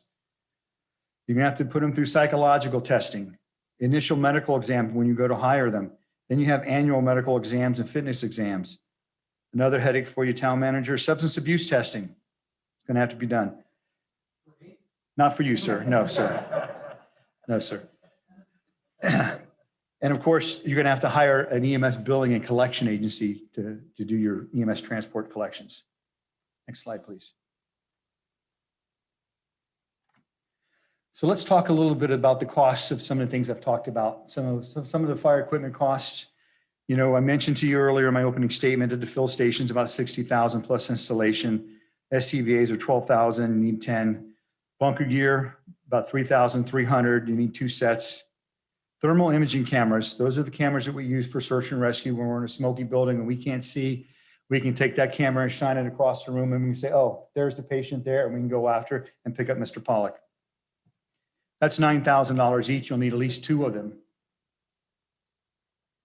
Extrication equipment, Jaws of Life, $25,000. You'll need 1 of those. And all this, plus you're going to need $89,000 of other firefighting equipment.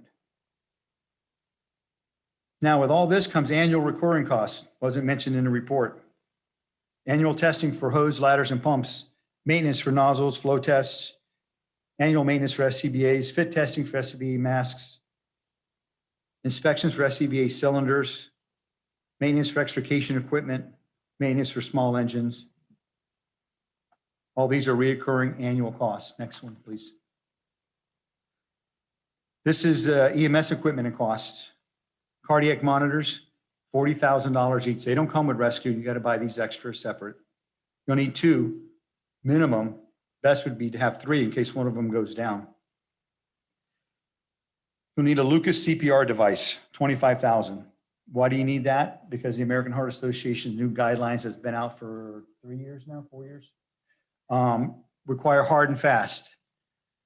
What we found is our firefighters get fatigued after about 6-7 minutes of doing hard and fast CPR, and we have to constantly rotate them out. You can't keep that up and doing that on the way to the hospital and push the medications and defibrillate and intubate and do all the things you have to do to save someone's life.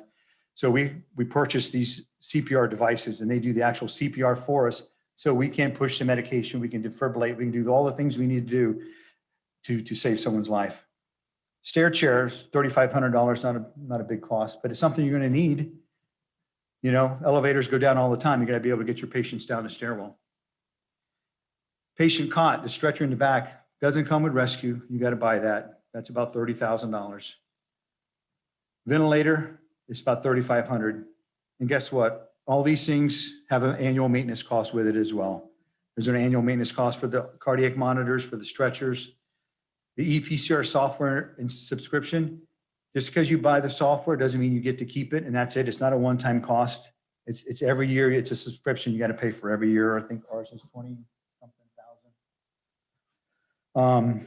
EMS billing contract, medical director liability insurance. You have to pay for their insurance. Ours is 11,000. Our medical director contracted fee is 22,000.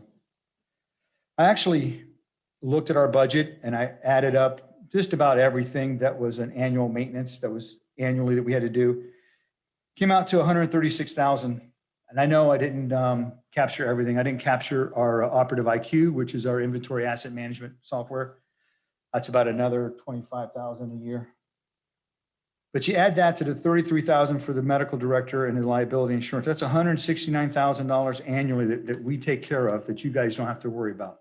We do that as being part of our system. We take care of that. But I did some simple math just in case. I divided it by 6 because we have 6 fire stations, right? It makes sense. But it's not really accurate because Operative IQ, the asset management software, inventory, it doesn't matter if you have 1 station or if you have 101 station. It costs $25,000 annually every year, period. So it's not a good accurate estimation, but I did it anyway. It's $56,000 a year. That wasn't included in the report. Next slide, please. Here we have increase in apparatus maintenance for reserve units. Right now, we give you the reserve units at no cost to you. As many as you need, as many as you want. You keep breaking and we keep sending them to you. You saw the list of my robust reserve units. I have a lot. Right now, you're gonna have to take on that cost. So you have to purchase reserve units. And with that, you're gonna have to maintain them and you're gonna have to get them insured. So those are costs that you don't have now that wasn't mentioned in the report that we do for you already. You have to get your county EMS COPCN, which should be no problem as long as you don't delegate it to a private ambulance company, which you won't get if you do that. You have to apply for the state for an EMS license, ALS license, and you'll be inspected on an annual basis. So both your units need to make sure that they have everything that the state requires for them to have on the truck. And I say that because a lot of times guys will use those things and not put them back. So you have to make sure that you have them. If you don't have them when they come, you kind of get dinged a little bit. You get dinged too many times and you're going to lose your ALS license. You're going to have EMS drugs and supply and inventory levels. You're going to have a secure place for that. That's regulated by the DEA. Staff development, executive staff development. Just like you said, so Mr. Town Manager and your police chief for executive development, you're going to have to send a fire chief and the senior staff there as well. Training costs for the department personnel, cause and origin, investigation costs, radio maintenance costs, consulting services to make all this happen. And I'm almost done here. Next slide, please. You can go ahead and click through them because they're just all a bunch of bulleted stuff there. I want to talk to you about the 2-person versus 3-person rescue for a second, because I think it's real important. The 2-person rescue requires a ladder to respond so it can augment the staffing on rescue. It doesn't leave any units available for the second call in the zone. It occurs 17% of the time, according to the Matrix report, and we concur with that. That's almost 20% of the time, 1 in 5 times. There's 5 of you up there, so 1 out of 5 times, you may not have a rescue when that one rescue is busy. 2-person rescue means 1 person is driving the truck, 1 person's with the patient. Right now, what we do next door, if we have a critical patient that needs a 2nd person or a 3rd person, we'll down the ladder truck, put those men or women on the rescue truck to help augment and staff that rescue to where it's supposed to be to transport them to the hospital. Then what we do is we send the ladder truck to go pick up the extra personnel, backfill this station with a rescue and a ladder truck. While they're doing that, then the ladder truck comes back, relieves this ladder truck, and it goes back to Delray. And then we wait for the rescue truck to get back from the hospital and relieves this rescue that's here. 3-person rescue truck, the difference between that is the ladder truck remains in station on that call. The 3-person rescue truck should be able to handle 90% of the ALS calls out there. That ladder is now available for that second call to come in. There's no delay in response.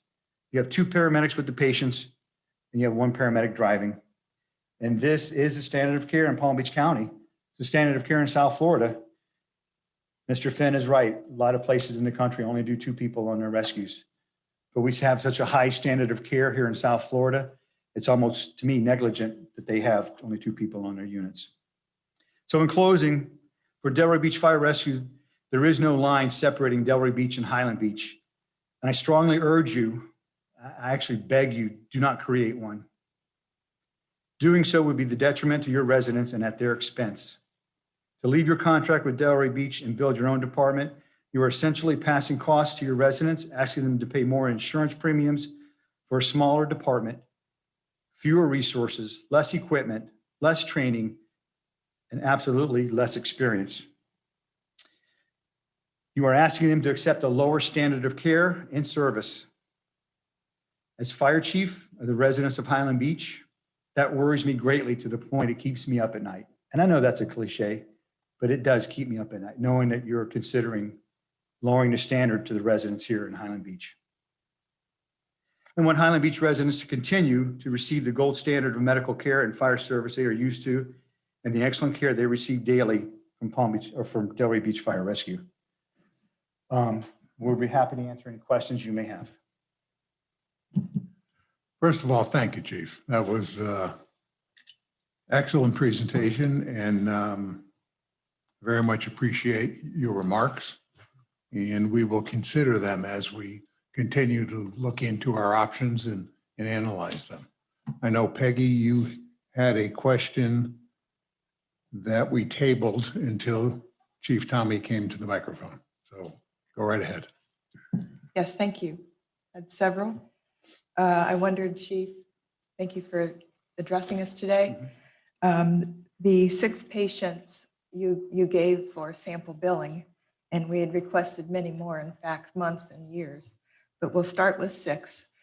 And then the items you provided this morning, which are the billing samples for months.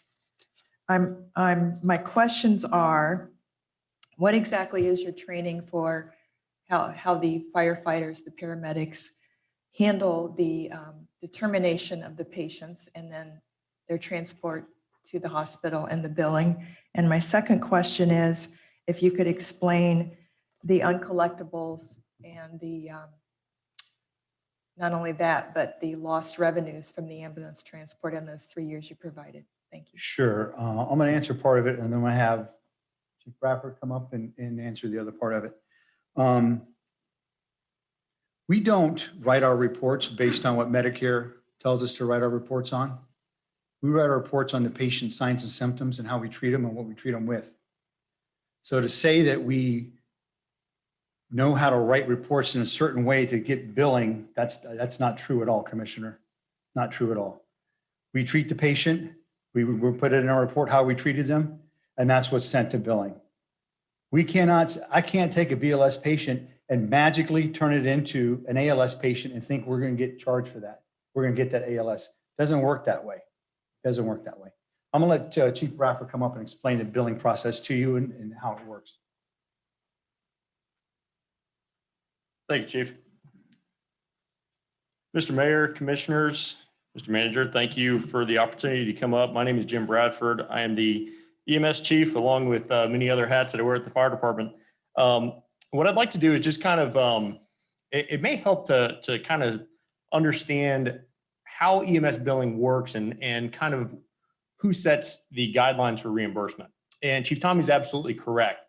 When we document a patient encounter in our electronic patient health record, it's based on standing protocol that's set by the medical director. And the basis behind what's documented is the factual events of what the patient presents with, what their symptoms are, vital signs that we actually obtain, and then any treatment that's actually provided. We do that in real time. Every intervention is time-stamped. Everything that we describe in a narrative form is based on information that we receive directly from the patient or from a family member. And our goal when we train our paramedics is to document to the highest level of accuracy as to what happened. That doesn't correlate to what Medicare calls medical necessity. And it's important to understand this distinction because Medicare is throughout the industry is the benchmark for medical reimbursement for, especially in the emergency setting for transport fees. So Medicare has established a fee schedule that is based on a tiered level of service. So different interventions escalate what we're allowed to bill for. And so if you look at the fee schedule, it's kind of based on 4 different categories, really. The basic being basic life support. So this is things like if I were to cut my hand and need stitches, our paramedics will come, they'll bandage, they'll do wound management, they'll take some vital signs, and they'll take you to the hospital and you'll get stitches at the hospital. That would be a basic life support function. Advanced life support, this is where the terminology can be a little bit funny because we use the terms ALS 1 and ALS 2. Another way to maybe think about that is you have advanced life support and then you have critical care life support. All right, advanced life support is things like if I were having chest pain and we come and do an EKG and we maybe give you some aspirin and we start an IV, that's advanced life care. That's advanced life support. That's at level 1 level of service. Now, if that chest pain now develops into, like in Chief Tommy's example, if they were concerned that he was going to have a cardiac arrest, and now we're putting a breathing tube in, we're using a device to do CPR, we're giving more than 3 rounds of a particular medication, or we're administering a drug that needs maintenance through an IV, that escalates it to that critical care level or ALS 2. And we charge based on the level of service that's provided. Now, just because that level of service is what's needed doesn't mean that Medicare reimburses what we charge. It's similar to any other contracted rate with insurance. You go into the hospital, you see your private care physician, and your office visit is, your primary care physician may charge $500 for that office visit, but your insurance company may say, well, we pay $120 for office visits. Thank you very much for your bill. We're going to pay the provider $120. That difference of what's billed versus what insurance reimburses is known as a contractually disallowed amount. It's illegal to go back and bill the patient for those differences. That's called balance billing. We don't do that. By statute, you can't do that. So when we transport somebody and our crew starts an IV and they do an EKG and that's an ALS 1 level transport, and they're doing that, maybe they start the IV as a just in case, as an insurance measure for ourselves. And the perfect example would be somebody's having chest pain, but that chest pain started 3 weeks ago and it's been persistent. But I'm not having the pain now, but my wife convinced me to call. So now okay, this is chest pain. As a paramedic, I'm going to treat based on what I'm being told, not necessarily what we're going to get reimbursed for, but it's the best thing for that patient to have an IV established so that if we need to give him medications on the way to the hospital, if that patient's condition deteriorates while we're transporting, we always try to be one step ahead of the game. We do that EKG, not necessarily because we're going to get paid for it, but because we want to understand, is there an underlying arrhythmia that's going on? Is there something underlying with that patient's heart that we need to be ahead of? So when we do that, and then we write the report, and the patient currently has no pain, but he had pain for 3 weeks, Medicare looks at that and says, that wasn't a medically necessary transport. We're not paying you $1 for it. So that helps to kind of, hopefully that helps to kind of understand why there's a huge discrepancy between what we're able to bill and what we're able to collect. And we identify that. We're aware of that there's a disparity there. But I want to make one thing very, very clear is that the rate at which we bill, even if we collected every dollar of our billed amount, that doesn't cover the cost for service. So recovering these EMS transport fees, that helps. It's a revenue stream. It helps us to recover costs, but we're prepared at every moment of every day to deliver that level of service for ALS 2 to every single patient. So all that training, equipment, staffing, everything that goes into providing that level of service, it's there for Mrs. Jones that just had twisted her ankle and needs an ice pack. So that the offset in cost is not a true reflection of what we're able to bill or what we're able to collect, but rather what the patient needed at that time and then what insurance companies are willing to reimburse for those services. So that kind of, that explains how the fee structure is. I'm happy to answer any other questions that you have, specifically, Commissioner Gossett-Seidman, that you have about fees specifically. Thank you. Yes, actually, I have here all the Medicare codes. There are 5, including non-emergency answers. Isn't it true that once your paramedics determine the level of care, and I understand you don't fill out paperwork and then find out what's wrong with the guy. I understand that. But I'm asking how your training is pursued, which I'm sure is excellent because of your level of service, but exactly your steps to train your personnel to determine this on site of treatment and then determine do they go to the hospital or not. And secondly, isn't it true that a physician at the ER or wherever I presume it's mostly the ER, where you take the patients, the physician has to sign off that this is accurate data? No. That's So not true? let me address the second part of that question first. That second part is not true. It's interesting. Yeah, physicians are not required to sign off on what we do in the field. What we do in the field is dictated by the medical director's standing protocol, our standing medical orders. And what ends up getting signed is 2 things. There's a requirement for signatures for the patient, which is an assignment of benefits form that allows us to contact the insurance companies, that allows us to bill for our services. In the event that a patient is unable to sign for themselves or a family member does not sign our electronic patient health record, a medical staff at the receiving facility, which we are only allowed to transport to hospitals and specifically to emergency departments, a receiving nurse that's taking over that patient's care, they can sign our report also. They're not verifying that what we did was appropriate. What they're doing is they're establishing that that patient turnover happened from our service to that hospital system. And it has nothing to do with the appropriateness of care. It has everything to do with chain of custody of the patient. And that's a safeguard Medicare put in place and the insurance companies follow to prevent fraud from us saying, yeah, we transported this person and billing for it. And there's no record that we actually ever transported them. Is your medical director a physician? Yes, he is. Well, that would explain that. All right. Secondly, what about non-Medicare patients? Medicaid, your uncollectibles, people who are uninsured or from out of country, out of state, and how do you determine what their levels of billing are? You've got AvMed, Blue Cross Blue Shield, United, TRICARE for veterans. How do you handle those billings? Sure. So our fee schedule is unchanged based on insurance or underinsurance for the folks that we provide services to. And by and large, Medicare is the driver in the private sector as well for what those reimbursable rates are. So private insurance, some folks have some very good coverage in their private insurance. And those rates may be higher than what Medicare reimburses. And we do run into that. So for example, some insurance companies, if we bill $700 for an ALS transport, they reimburse us $700. And we do receive that full benefit.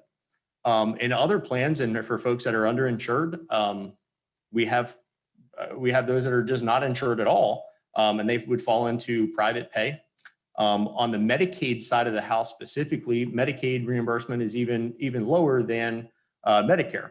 And both of those organizations, Medicare and Medicaid, fall under Health and Human Services. In the state of Florida, that's under an agency called AHCA, which is the Agency for Healthcare Administration, and they set those rates for what we're able to collect.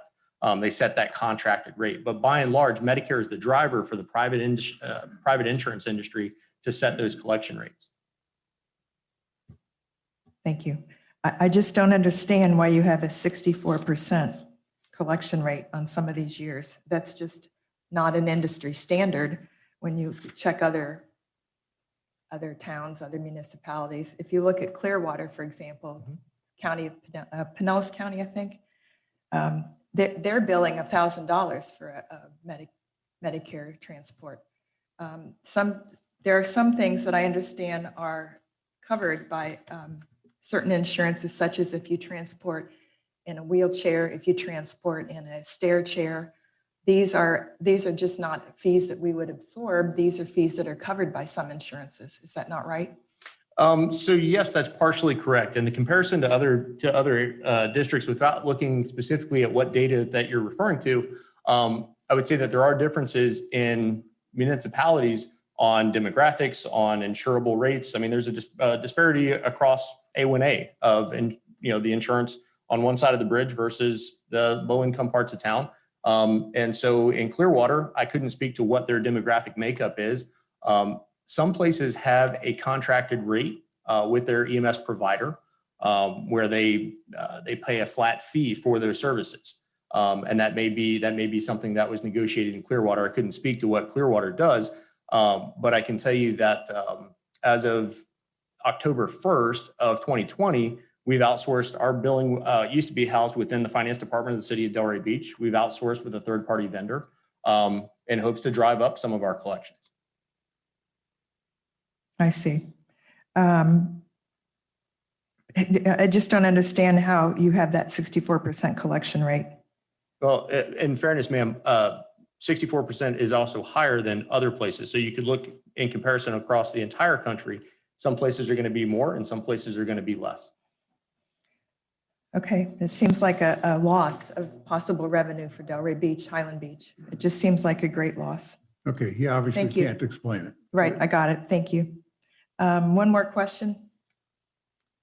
One second, I got my notes here.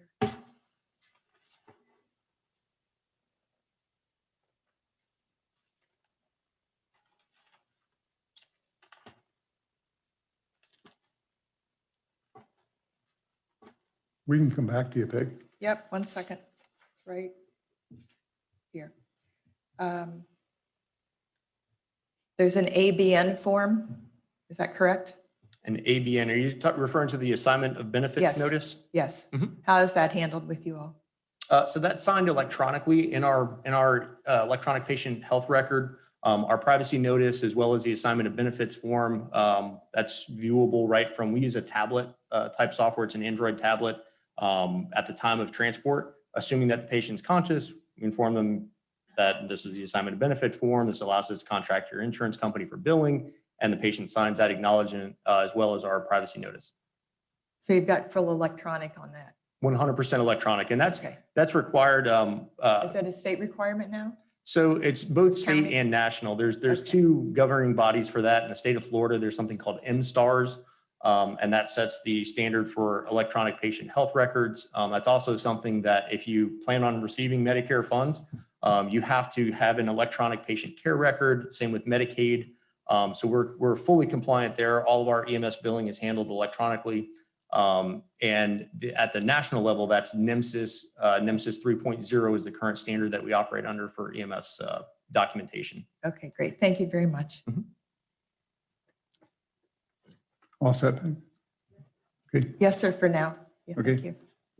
you look like you're, I just have two things I want to touch on. Can you elaborate a little bit more on what backfilling means? So I guess you were saying that if our apparatus goes somewhere else, I think you said station 113 is our backup. So when a call goes out from station 116, does apparatus from 113 automatically come to 116 and sit in our station? Or when that second call comes in, are they coming from station 113? Anytime that there's a unit that's not here in the station or on the Barry Island, the battalion chief recognizes that and will move one of our, backfilling just means we move one of our units into the station. So they kind of like, as they're gone, they kind of backfill their spot.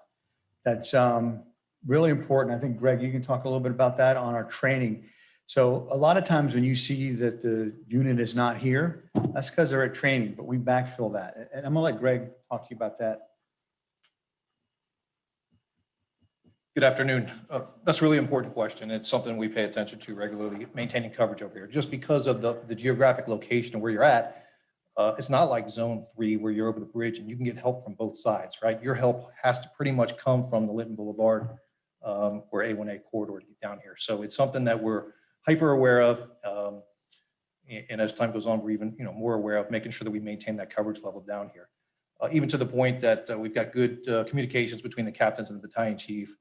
If there's a second call, hey, they'll make a phone call so that they can make sure that the backfill portion is started, especially if it's needed. If it's something that's going to be really short term, sometimes the turnaround for the trucks is so quick that they're able to go take care of whatever needs to get taken care of before a truck can get over here. But if it's going to be for any extended length of time, we make every effort to backfill the station. But another part of that that's really important, it's an area of concern that's been talked about with the report, particularly with the amount of times that you're responding to calls over the bridge at an equal amount to what they're running in the city here in Highland Beach. And that is when we do training. So I'll give last week for an example. Wednesday, Thursday, and Friday, we had company level training. All right, I'm sure you can understand that some training really takes advantage of the station as a team, needing to train as a team and work as a team to do certain types of training. So last week was one of those occasions. So when that happened, we sent another truck down to Highland Beach to cover while all of the Highland Beach crew from 116 went to wherever the training location is to actually do the training. The reason that's important is that truck is here to run any call that happens in Highland Beach. They're in your station responding just like one of the other trucks. Because of the low call volume down here, it's not likely they're going to run many calls here in Highland Beach. However, the inverse is also true. So if Station 3 has to do training, it's possible that a Highland Beach truck could be used to cover Station 3, leaving another truck here in zone. That truck, because it's a busier area, when 116 is over there, may pick up 2-3 calls during that time period. So that would account for, or could account for, some of the calls or the discrepancy in the calls just based on having to accomplish that company level training. The company level training is really required for our ISO compliance and just general, everyday training needs that happen in order to get that done. Now, not all training is done that way. Sometimes we can do it one at a time if it's not company level, but that is a way that can occur. If you look at on the consultant's report on page 26, you can really see a graphical view of what that actually looks like. And typically your truck would only be used to cover zone 3, 113 or 112. And if you look at the concentration of the polygons on there, you can actually see where that's occurred. In addition to that, majority of the calls that are run outside of the city of Highland Beach are really right at the corner of Linton Boulevard and the bridge area. So that's where the primary location of those are. And being the darker point there, we know that's going to be just the two big polygons there, 250 calls roughly just in that area. And those can be picked up through the need to go there, and also could be picked up because that unit is covering the zone 3 area so that your station can accomplish the company level training. So if an EMS truck leaves the Highland Beach station, goes to one of our residents here, and then has to transport them to the hospital, do you automatically backfill to the Highland Beach station, another truck? So if the ladder truck is in quarters, no, because the ladder truck can come and deliver that same level of care. In transport? And they can't transport, but the second transport, if needed, will be dispatched along with them. So they can go begin treatment, stabilize the patient. Well, if a second transport has to be done, then that patient has to wait. They would have to wait until an out of zone unit comes, Well, correct? that's not acceptable. I find that very unacceptable. I'm sorry. I would prefer a backfill done. Can we talk about that, Tommy? So what you're suggesting is automatic backfill. Anytime the rescue leaves here, No, another anytime the EMS truck transports to the hospital, an automatic backfill should come in. I think that should be standard operating procedure. okay, You're shaking your head no, Yeah, but if there's somebody with a stroke or a heart attack and they have to wait, by the time you get the other vehicle there and they identify that a transport is required, then they have to call for a transport. no, sir. On those types of calls, the rescue is automatically dispatched with the Well, truck that's in how do zone. they know? Because of the call type. So when they call 911, the dispatcher is gaining information. That's how we know what to send to any call. And then where does that vehicle come from? It would be the next closest unit. It would be the closest unit. Which would be where? Normally would be station 112 or 113. It would be the closest unit though. And if the bridge is up? Then that's why 112 is a good unit for a backup down here because they don't have a bridge to Well, contend. but had you backfilled, we wouldn't have that issue. So as a normal procedure on any call, if any unit has to cross any bridge, they call the bridge ahead of time and tell them to put the bridge down. but the patient is still waiting an additional X number of minutes. Had you backfilled, that wait wouldn't be there and this patient would be alive today. Correct, but the station we would backfill from would then also be left without a unit. Well, then maybe that's a station that has multiple units. Or maybe you need a double backfill. I don't know. I can only respond to my Yeah. residents' needs. And what you're telling me, I just found out, is unacceptable. So we need to talk about that, Chief. Sure. Okay. Mayor, could we find out how many times they actually have backfilled our station? Because I've seen it empty many times. I would Well, like to know. we have the percentages. It's in here in the document. missed We that. can look it up. I'll look it up again. Thank Yeah, you. 17%. But of the- I'm not happy with this at all. Okay, So we'll talk about it. Sure. We don't need to talk about it now. sure. Does anybody up here disagree with my point? Yeah, I think that's the concern that we all have is, yes. that- My point would be, early on, I had mentioned, with 3 miles long, my point earlier was that if we have our town is 3 miles long, rather than having our vehicles and personnel running to Delray, we should be able to provide better response time and backup quicker. Well, yeah, that's just this one situation, and Chief Tommy and I will discuss it at a different time. I don't want to belabor the point No, here. I understand. But it impacts the fundamental issue of we want to maintain quality at the highest level possible. We certainly don't want to, drop our level of service, but how can we provide improved service at $1 million less a year? Because it's a staggering difference. It's Okay, staring John, us. John, you'd already made that point. Right. Okay, please Mayor? continue. Mayor, I'd rather discuss it further now with the 5 of us here. It should be all 5 of us listening into the further conversation. We If we are, do that, that's why we're here. well, we'll get to the bottom of it. We have surfaced an issue. I just asked, does anybody disagree with the point I just made? No, sorry, no, but you said you have the conversation with the chief yourself later, but I'd rather the 5 of us do it It will here be, now. it'll be part of our negotiations. Okay, thank you. I just want to make sure that you understand that even if that rescue is transporting, this happens in every zone and every response. The next unit, which will be the ladder truck, can go stabilize and treat the patient. A lot of times that takes a period of time for us to do an analysis of what's going on, an assessment of the patient, provide some treatment there in the location before we actually leave. So not every call requires an immediate throw them in the truck and go get to the hospital right away.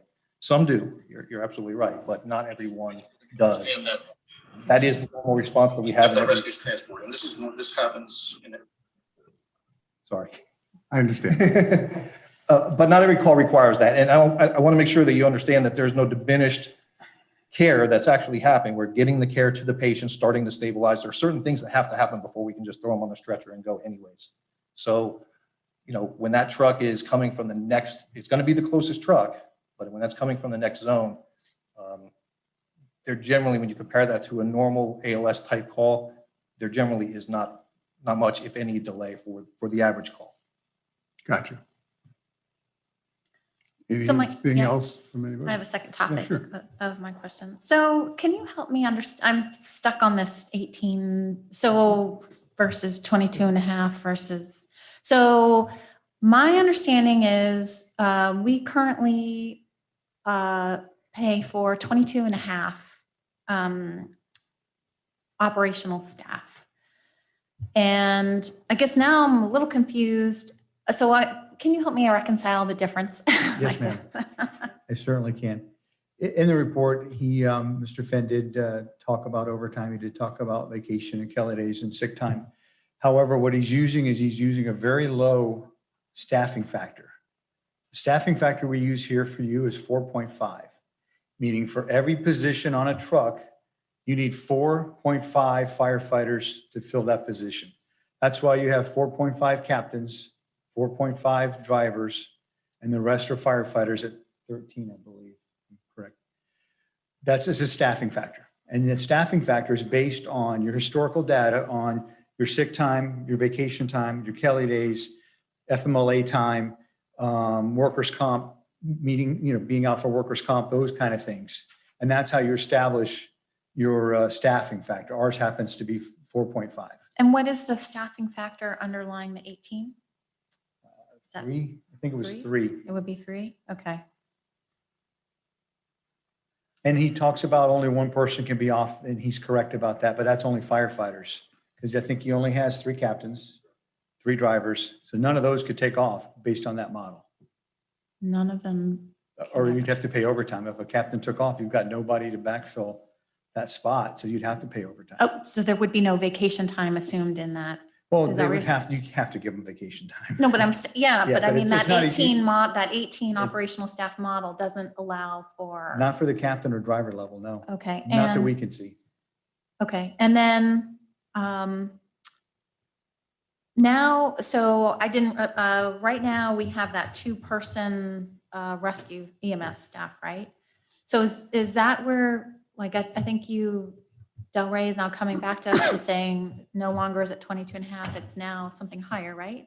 That you guys are asking for, and it's because of that 3rd person? Yeah, we're asking for 4 additional firefighter paramedics. And it's which because of the additional 1 person, because you Right. apply that 4 factor. Okay. We didn't even ask you for 4.5. We're just asking for 4. That would bring us to 22, or from 22 to 26.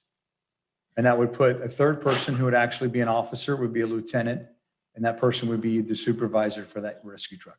So then every rescue truck would have 3 people. Now, why was it that we didn't need 3 people before? Like, why is now, or do No, we need? we did. We did need it. We didn't have it in Delray Beach prior to 2017. We were able to negotiate with the city, meaning the fire chief prior to me and myself, to come up with a plan to put 3 people on every rescue, including Highland Beach. And we would do it over a 3-year period, and we'd hire 8 firefighter paramedics every year until we accomplished that goal. We were lucky enough in 2019 to get the SAFER grant that paid for a big portion of those firefighters. So we're taking advantage of that to be able to put 3 people on our rescue trucks for the remaining 2. So what happened? Time out. Tell her, expand on the SAFER grant, how it's a declining grant over X number of years. So Yes, she has the whole story. yes, it is a declining grant. The first 2 years they pays, I forgot. You caught me on that one, Mayor. Trying to think of the actual percentage. Around 90% the first 2 years, and the 3rd year it drops off to like 60%. And then it's gone. So It's gone after the mayor's 4 right, it does years. drop off on the 3rd year, and then the 4th year, of course, you have to pay the whole thing. But So you- that's why now you're coming to us for the additional, because we're in the 3rd year? No, ma'am, we came to the town in 2017 and said, this is a project, this is what we're working on. This Okay. is what our commissioners had approved us to move forward with this. Last year. Came to us last year. 2017 is when we started talks with the town for a 3rd person on this rescue. Well, you came to us last year. We came to you last year because that was the 3rd year out of the 3-year program to bring 3 people on every rescue truck.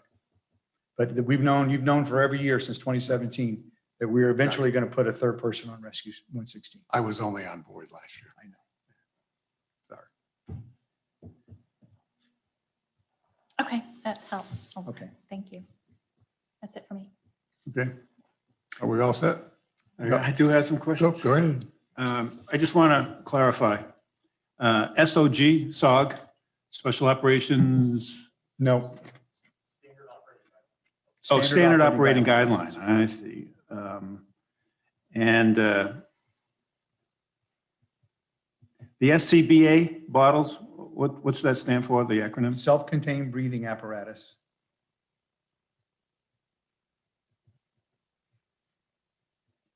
And the Lucas, I just looked it up. They go for about $10,000 a piece.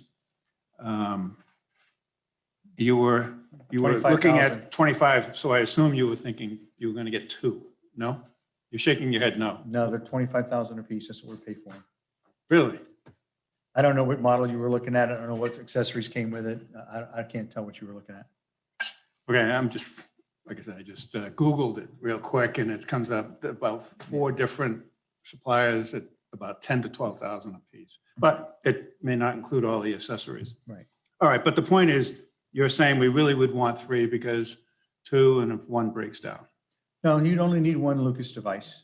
Only one. Only one Lucas device. Oh, I thought I heard three. Okay, so that means you still would I'm want an talking- additional one in case the main one breaks down. You could do that. The cardiac monitors are the one I was talking about. You probably would need three. You Oh, need I see. 2 cardiac monitors, one for the engine or ladder and one for the rescue truck. And then if one of those goes down, you cannot be an ALS unit. So you'd have to have a third for a backup. I see. The bombshell, I think I heard in all of this, because there's a lot of details to say the least. And I need to say, I need to stop for a minute and just say right up front. At the beginning of your presentation, I have to recognize the fact that you detailed your values: respect, integrity, courage, and honor. And I think I can say honestly that that's something that we see, that I certainly appreciate, and we see that with the police as well in our own community. And so it is valued. It is very good that you led off with that, and you have certainly my appreciation for that. Thank you. But the bombshell that you mentioned is the county ordinance that says we can't do anything else. Could you give me a little more information about that? There's a county ordinance in Palm Beach County that states that only governmental agencies can respond to 911 calls in the county. They can't delegate that responsibility to a private ambulance company, to a private EMS company. They can only delegate it to another governmental agency, which is why you're allowed to contract with us and not a private ambulance or private EMS provider. But there are contract EMS services. How do they function? Not for municipality in Palm Beach County. So you're saying it's specific to Palm Beach that other counties allow contract EMS services? No, I don't think they do in Broward or Dade, but I'm positive about the one in Palm Beach County. I would be overstepping if I made a comment about Broward or Dade. Okay, I'm not sure. Does Matrix have anything to say about that? I know Broward County allows it because we're working with Lauderdale by the Sea, and they're using AMR for their transport services. And the way it was explained to me is that it's the municipality's responsibility to obtain the certificate of necessity. But I am still not aware of, nor have I seen the ordinance that precludes your ability to use it, a non-governmental contractor for EMS services. But the chief could be right. I know, but I do know that private EMS is operating in Broward County because we're working with a department that's using them. If I may, Mayor, just give a little bit of background without a lot of details. Glenn and I spend a lot of time on this. It's not strictly prohibited. It's a geopolitical issue. It's going to be frowned upon, and the practicality of implementing it may be near impossible. But it's not specifically prohibited that you cannot do it. There's other things that happened over time that make the practicality of it not feasible, if you will. Okay, then moving on, mutual aid. If we do our own, I assume that you would still be open to having a mutual aid relationship. We have no obligation to provide mutual aid to the town. Neither does BOCA. The only statutory agency that has obligated to statutory requirements is Palm Beach County. That doesn't say that we won't. I just can't answer that right now. It's something we'll have to look at in the future and discuss that. And there might be a cost to that. There might not be a cost to that. But mutual aid, Commissioner, is mutual, right? You have to be able to reciprocate what I can offer you. I can offer you a full alarm assignment for a structure fire or a high-rise building. You cannot offer that back to me. So therefore, there's no mutual aid in that. There's no reciprocal efforts back and forth. I'm going to be constantly coming over here constantly for structure fire.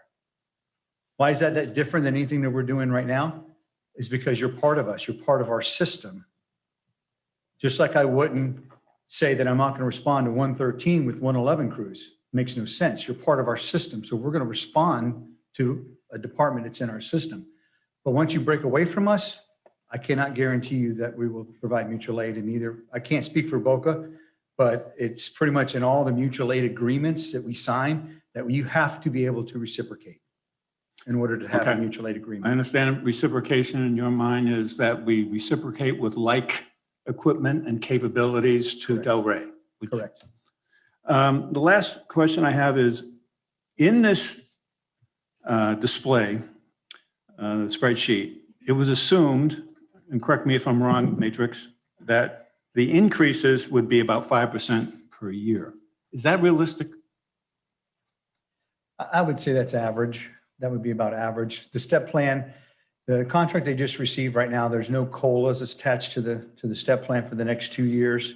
However, their steps go up every year by 5%. So yes, I would say a It 5%. would seem we've experienced a little bit higher than that, but okay. You have in the past because it had COLAs attached to their step. So they would get the 5% step and then say a 2% COLA or a 3% COLA on top of that. Okay. Good? Not good. Questions, comments? I have a couple of questions. How often have you provided us with hazmat responder services in the last 5 years? I don't know that off the top of my head, but we come over here quite a few times with our hazmat team for gas leaks. With all the new construction you have up and down Ocean Boulevard, we're over here.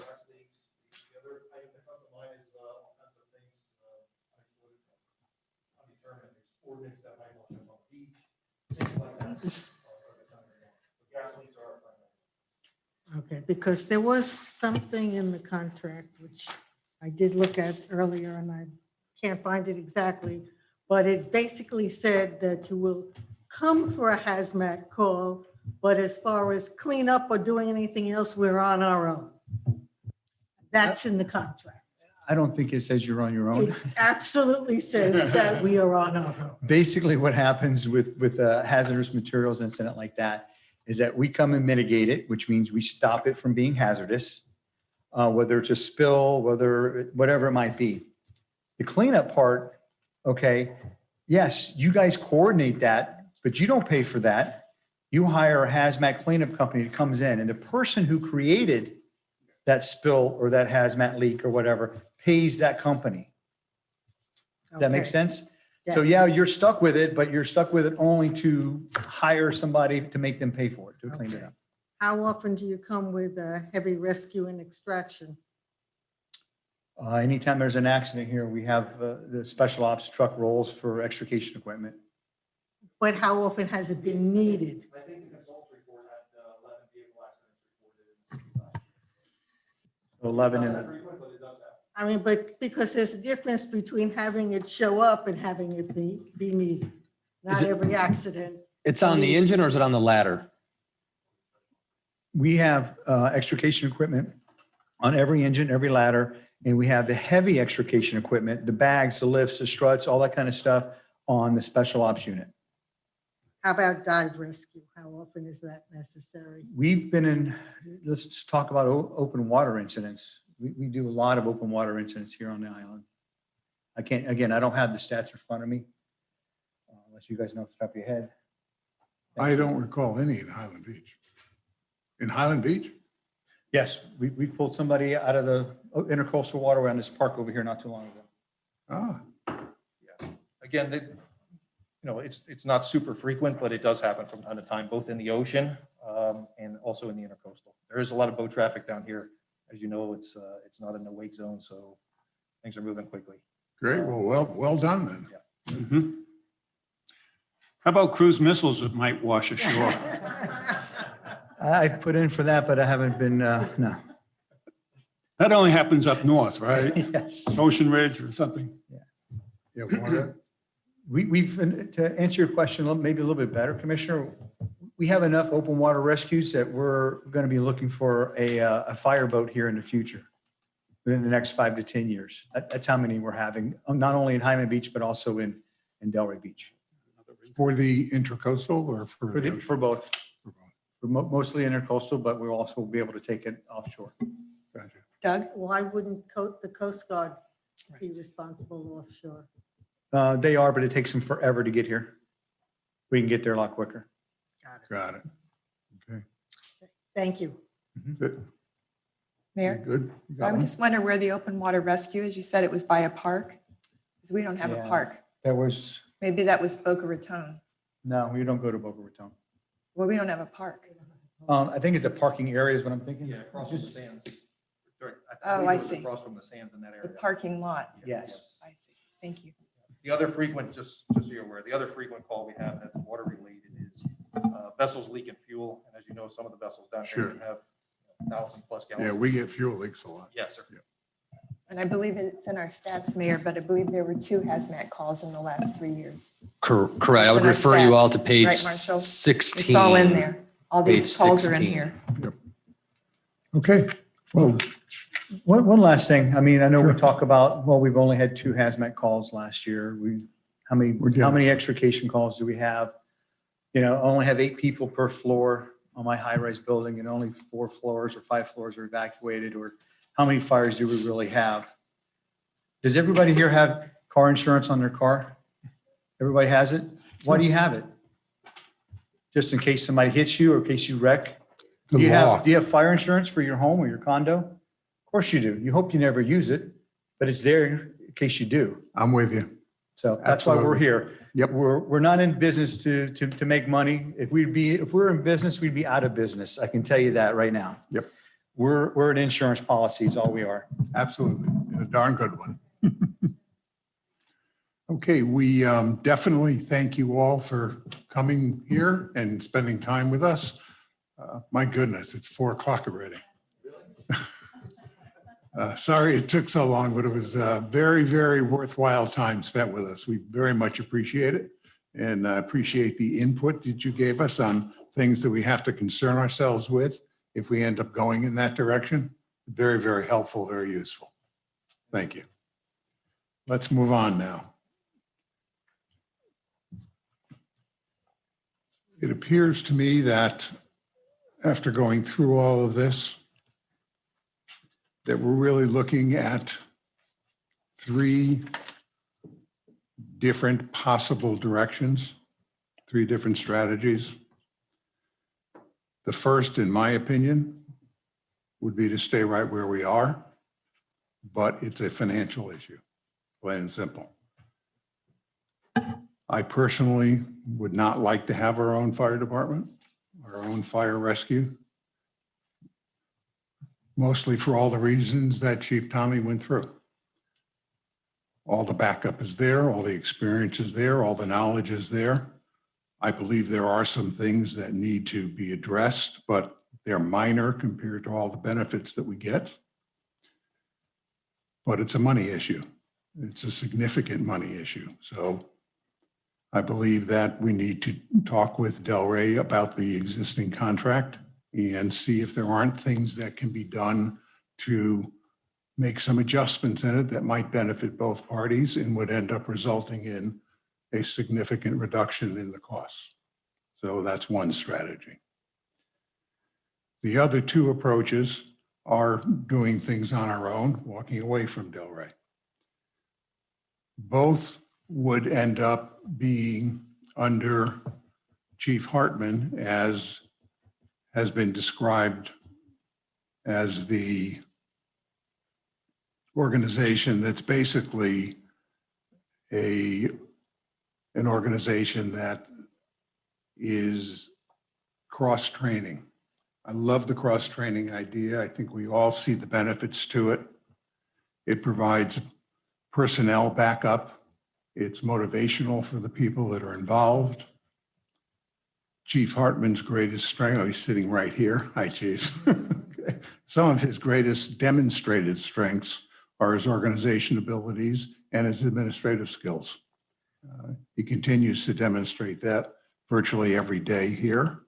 And he's a non-risk manager because we know him. He's performed admirably since the day he walked in here, and it eliminates the risk of hiring a senior manager because you never know how that's going to work out. So it's just a win-win-win all the way through, and there are some cost benefits to it, but that's not the reason to do it. The reason to do it, in my opinion, is all of the earlier things that I've mentioned. So the idea of doing this combination of cross-training, utilizing the chief to head up the whole concept, I think really is the way to go here. And there's really only two different systems under that. One is we do everything ourselves, and we have a full fire rescue organization. And the other, which doesn't appear to be a possibility, would have been the idea of using a third party for the medical portion of it, the EMS portion of it, and doing the fire portion ourselves. But as articulated by Marshall, it is a very, very difficult thing to accomplish here in our county, maybe beyond our reach. But I think these are the three best approaches. I think these are the three strategies that we should be working on. And I think we do all three in parallel. And some will drop out as we move along. Quite honestly, I don't see any other of the approaches making sense for us. So I throw that out to the commission for discussion. Do we agree that those are the three approaches? Do we not agree? Do we think there's yet a fourth approach? Why don't I start with you, Natasha? So it sounds like you're the option of developing our own, like having a fire chief. You're saying instead of having a fire chief, it all goes under Chief Hartman? It would all go under Hartman. We would develop a structure under him. There would be Right. somebody in charge of fire, definitely. Okay, but just not at the chief level? Correct. Not at that senior level? Right. And then does that mean we have to have another kind of backfill a corresponding police individual? Nope. So We got to figure that structure yeah, out. just I wouldn't want to stretch our current situation too Well, thin. Fortunately, we just hired a new person into the police department. So that's been backfilled, if we can use that expression now. I love that term. Okay. We have to develop the organization structure for it. So I shouldn't say, no, there's no fire chief. We Yeah, have to, so we got to that- I sit guess to me, sit that's down not that and clear. lay all that Yeah. out. There is a Yeah. bit of a structure already developed. It's in our document on what that might look like. The public safety, Yeah. yeah, I Yeah. guess We just I'm have not to, sure why we're throwing out the, yeah, we have to expand it a little bit. yeah, I guess, so I guess the way I hear what you're saying is developing the fire services on our own. Right. That's what I hear you Yeah. saying. Whatever that way looks like, the best way to accomplish that, so we're not stretching anyone too thin, or, Absolutely. you know, we have the right administrative, you know, staff in place, For sure. and leadership in place with the, you know, that would be And much of that is around the right people. right. Sometimes at the beginning, one might tend to overstaff a little bit just to make sure that we've got everything Right. covered Especially properly. for a new but department, yeah, and absolutely. all the Yeah. bumps along the way, ironing all that Yeah. out. The objective isn't to save every nickel at the beginning. Exactly. I wouldn't want to do that just to save, you know, No, some, you know, I would want to make sure that, again, for me, quality is a huge factor in all this, and in the quality of the department that we end up with that responds to all the calls that we have. That to me is what's most important. that's the key. But either of the two, our own, or if we could find a way to source the medical, which is just the most difficult because it's medical and there's medicines and there's more training, et cetera, et cetera. If we can't, we can't, but it would still be under Chief Hartman. Okay. So those would be the two ways to go about it. And of course, we'd still like to be able to work something out with our partners here. That would be the first priority. But we do all three at the same time. Mhm. Who else would like to jump in?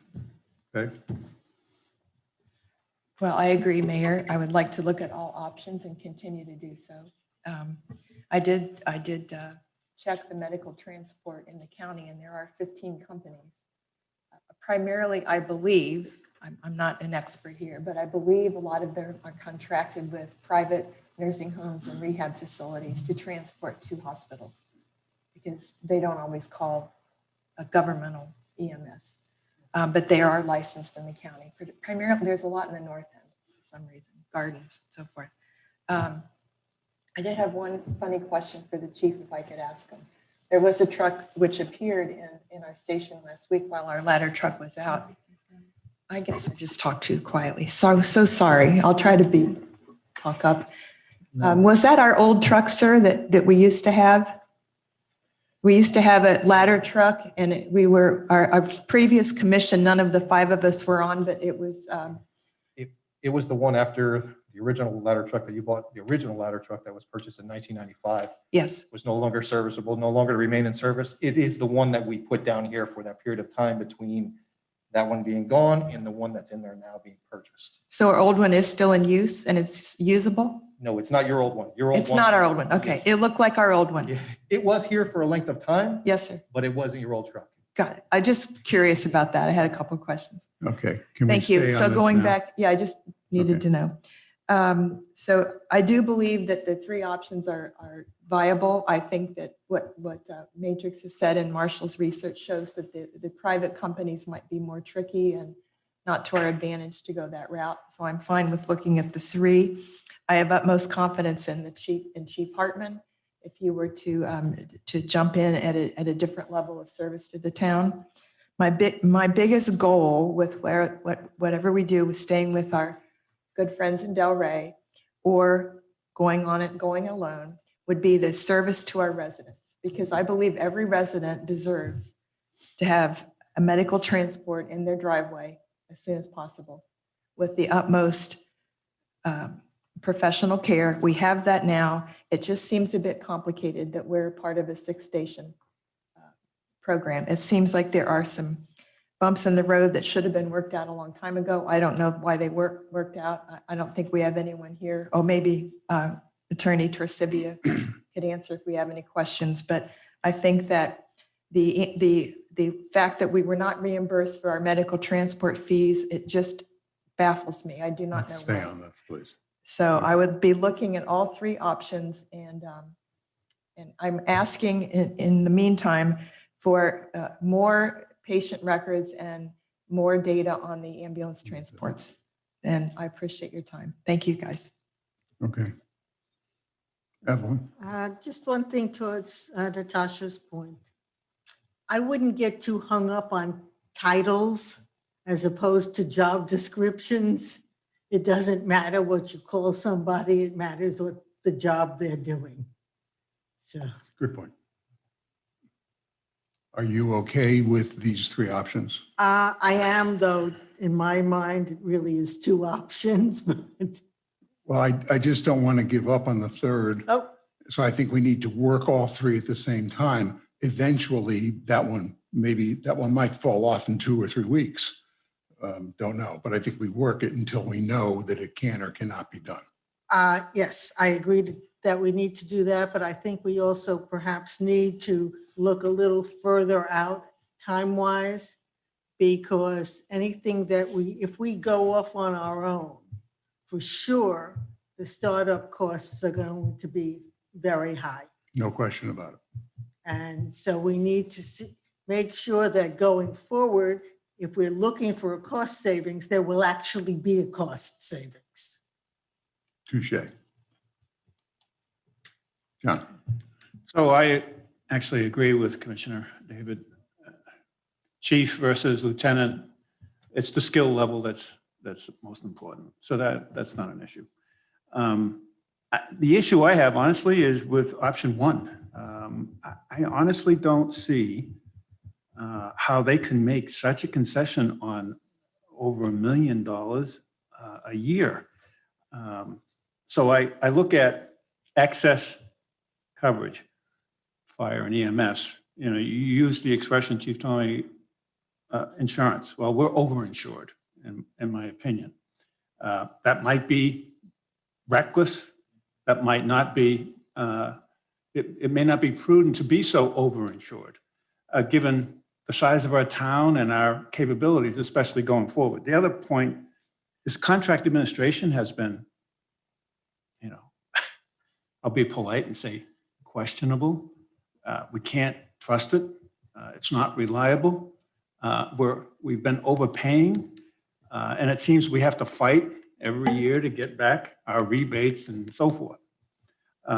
So the cost premium, contract administration, excess coverage. But the options that you've outlined, I think, can still give us the quality that we're all driving to get for service, both fire and EMS. Okay. Thank you all. I'm not going to say that time is of the essence, but we don't have a lot of time. Okay, put it that way.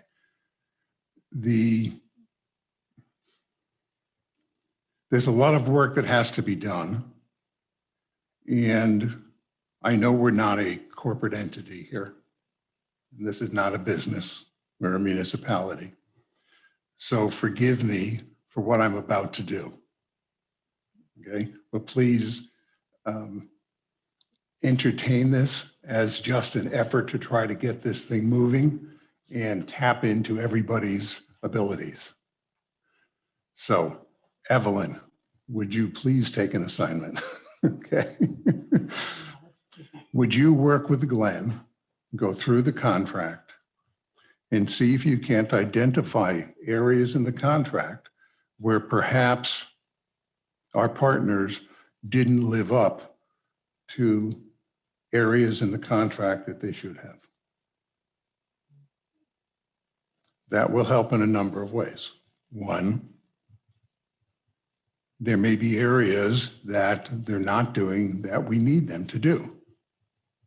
Two, it will help us sitting down, talking with them about a future contract.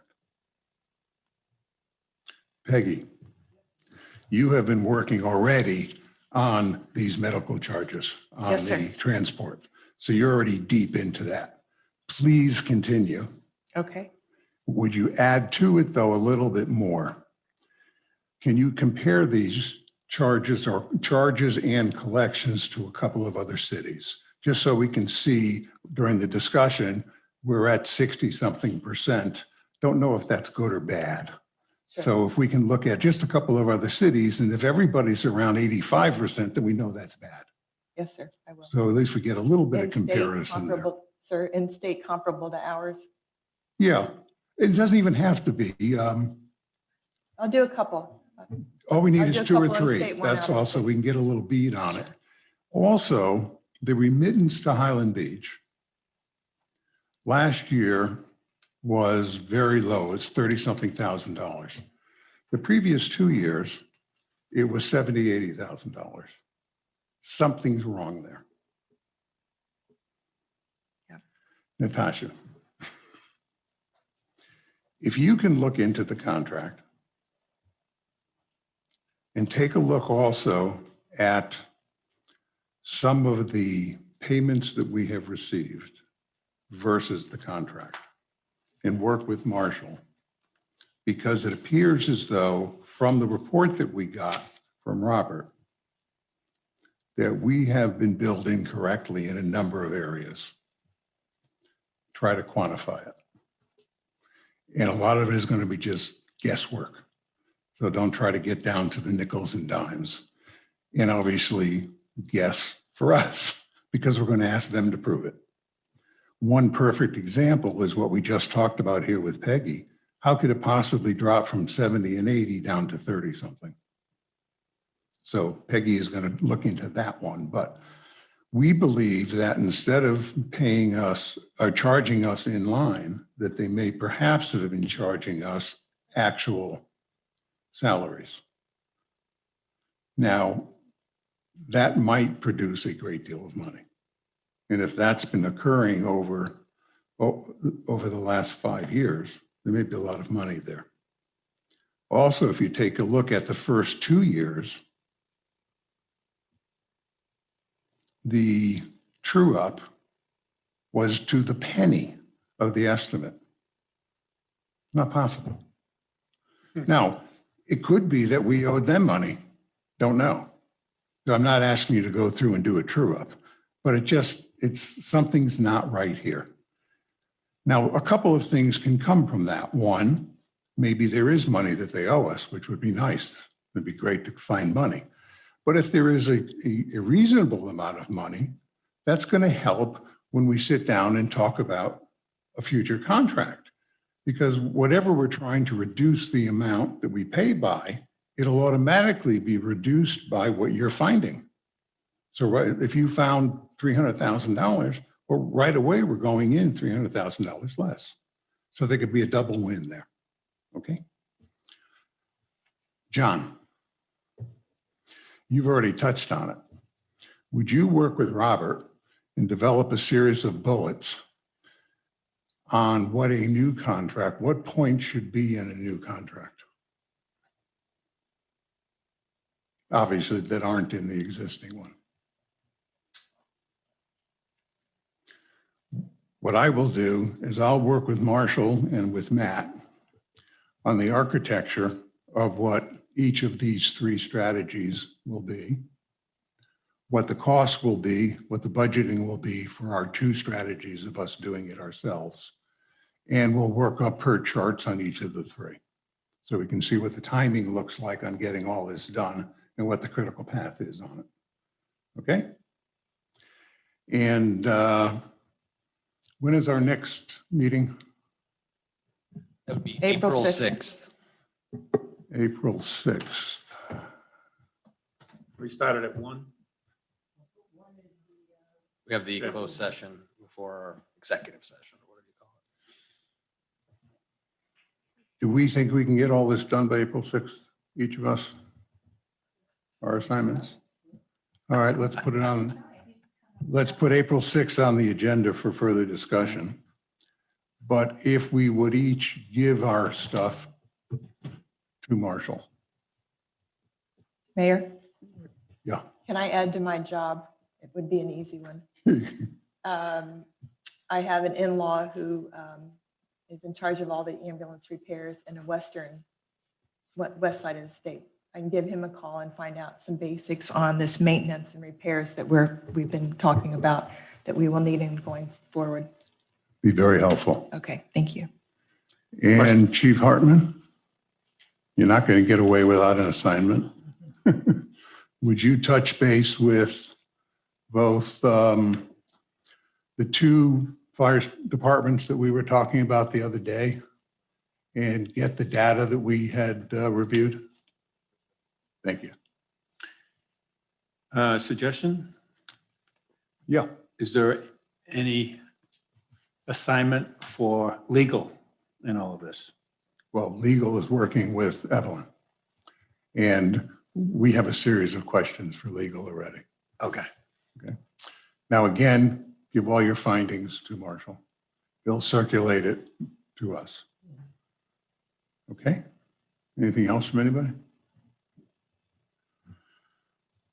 Anything from you, sir?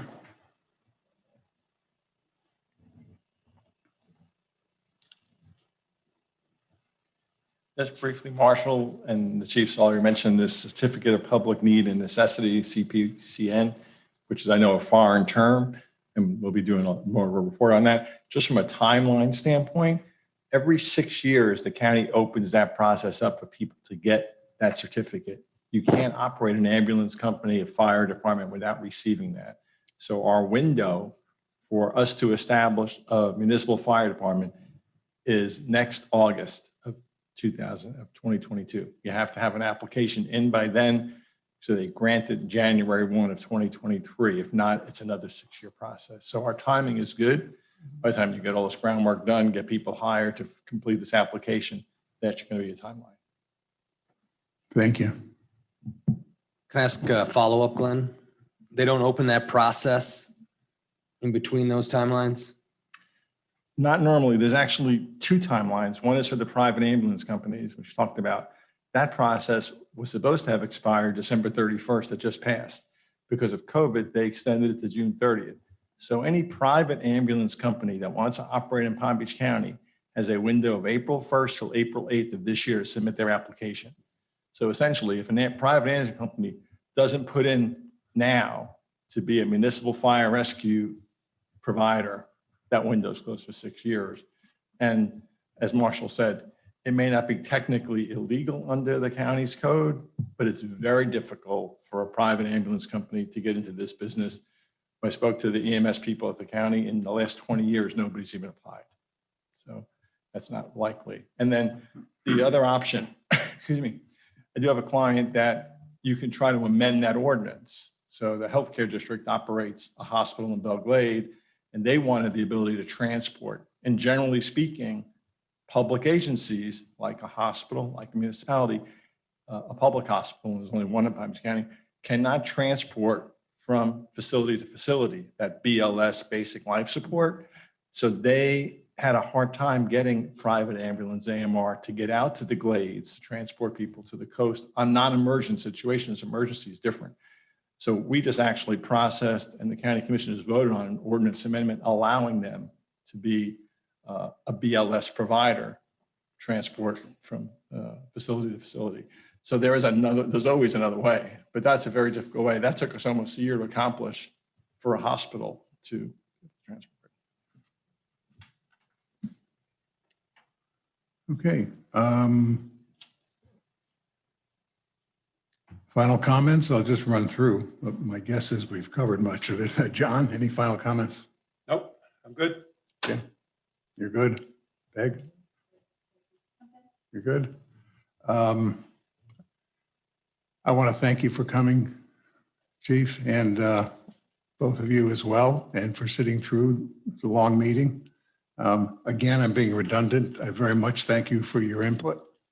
Very much appreciated. And we will spend some time visiting it a couple of times. We may give you a call or two and ask you a couple of questions. Okay. And anything from Marshall? No, just again, with each of your assignments, I'm sure there's a lot of things you'll be asking of me, which I'll be asking from my friends for now, I hope. But we'll just be patient with us. We'll process it. Teresa and I will do everything to get you what you want, help you organize the data, this and that, especially on this timeline. But just be patient with us. That's all. Chief, I hope you recognize the sincerity of how open we are about all this and how we very much look forward to sitting down with you and your folks and trying to work something out here. Okay, good. Okay, it is 4:27 and we will adjourn. Thank you all.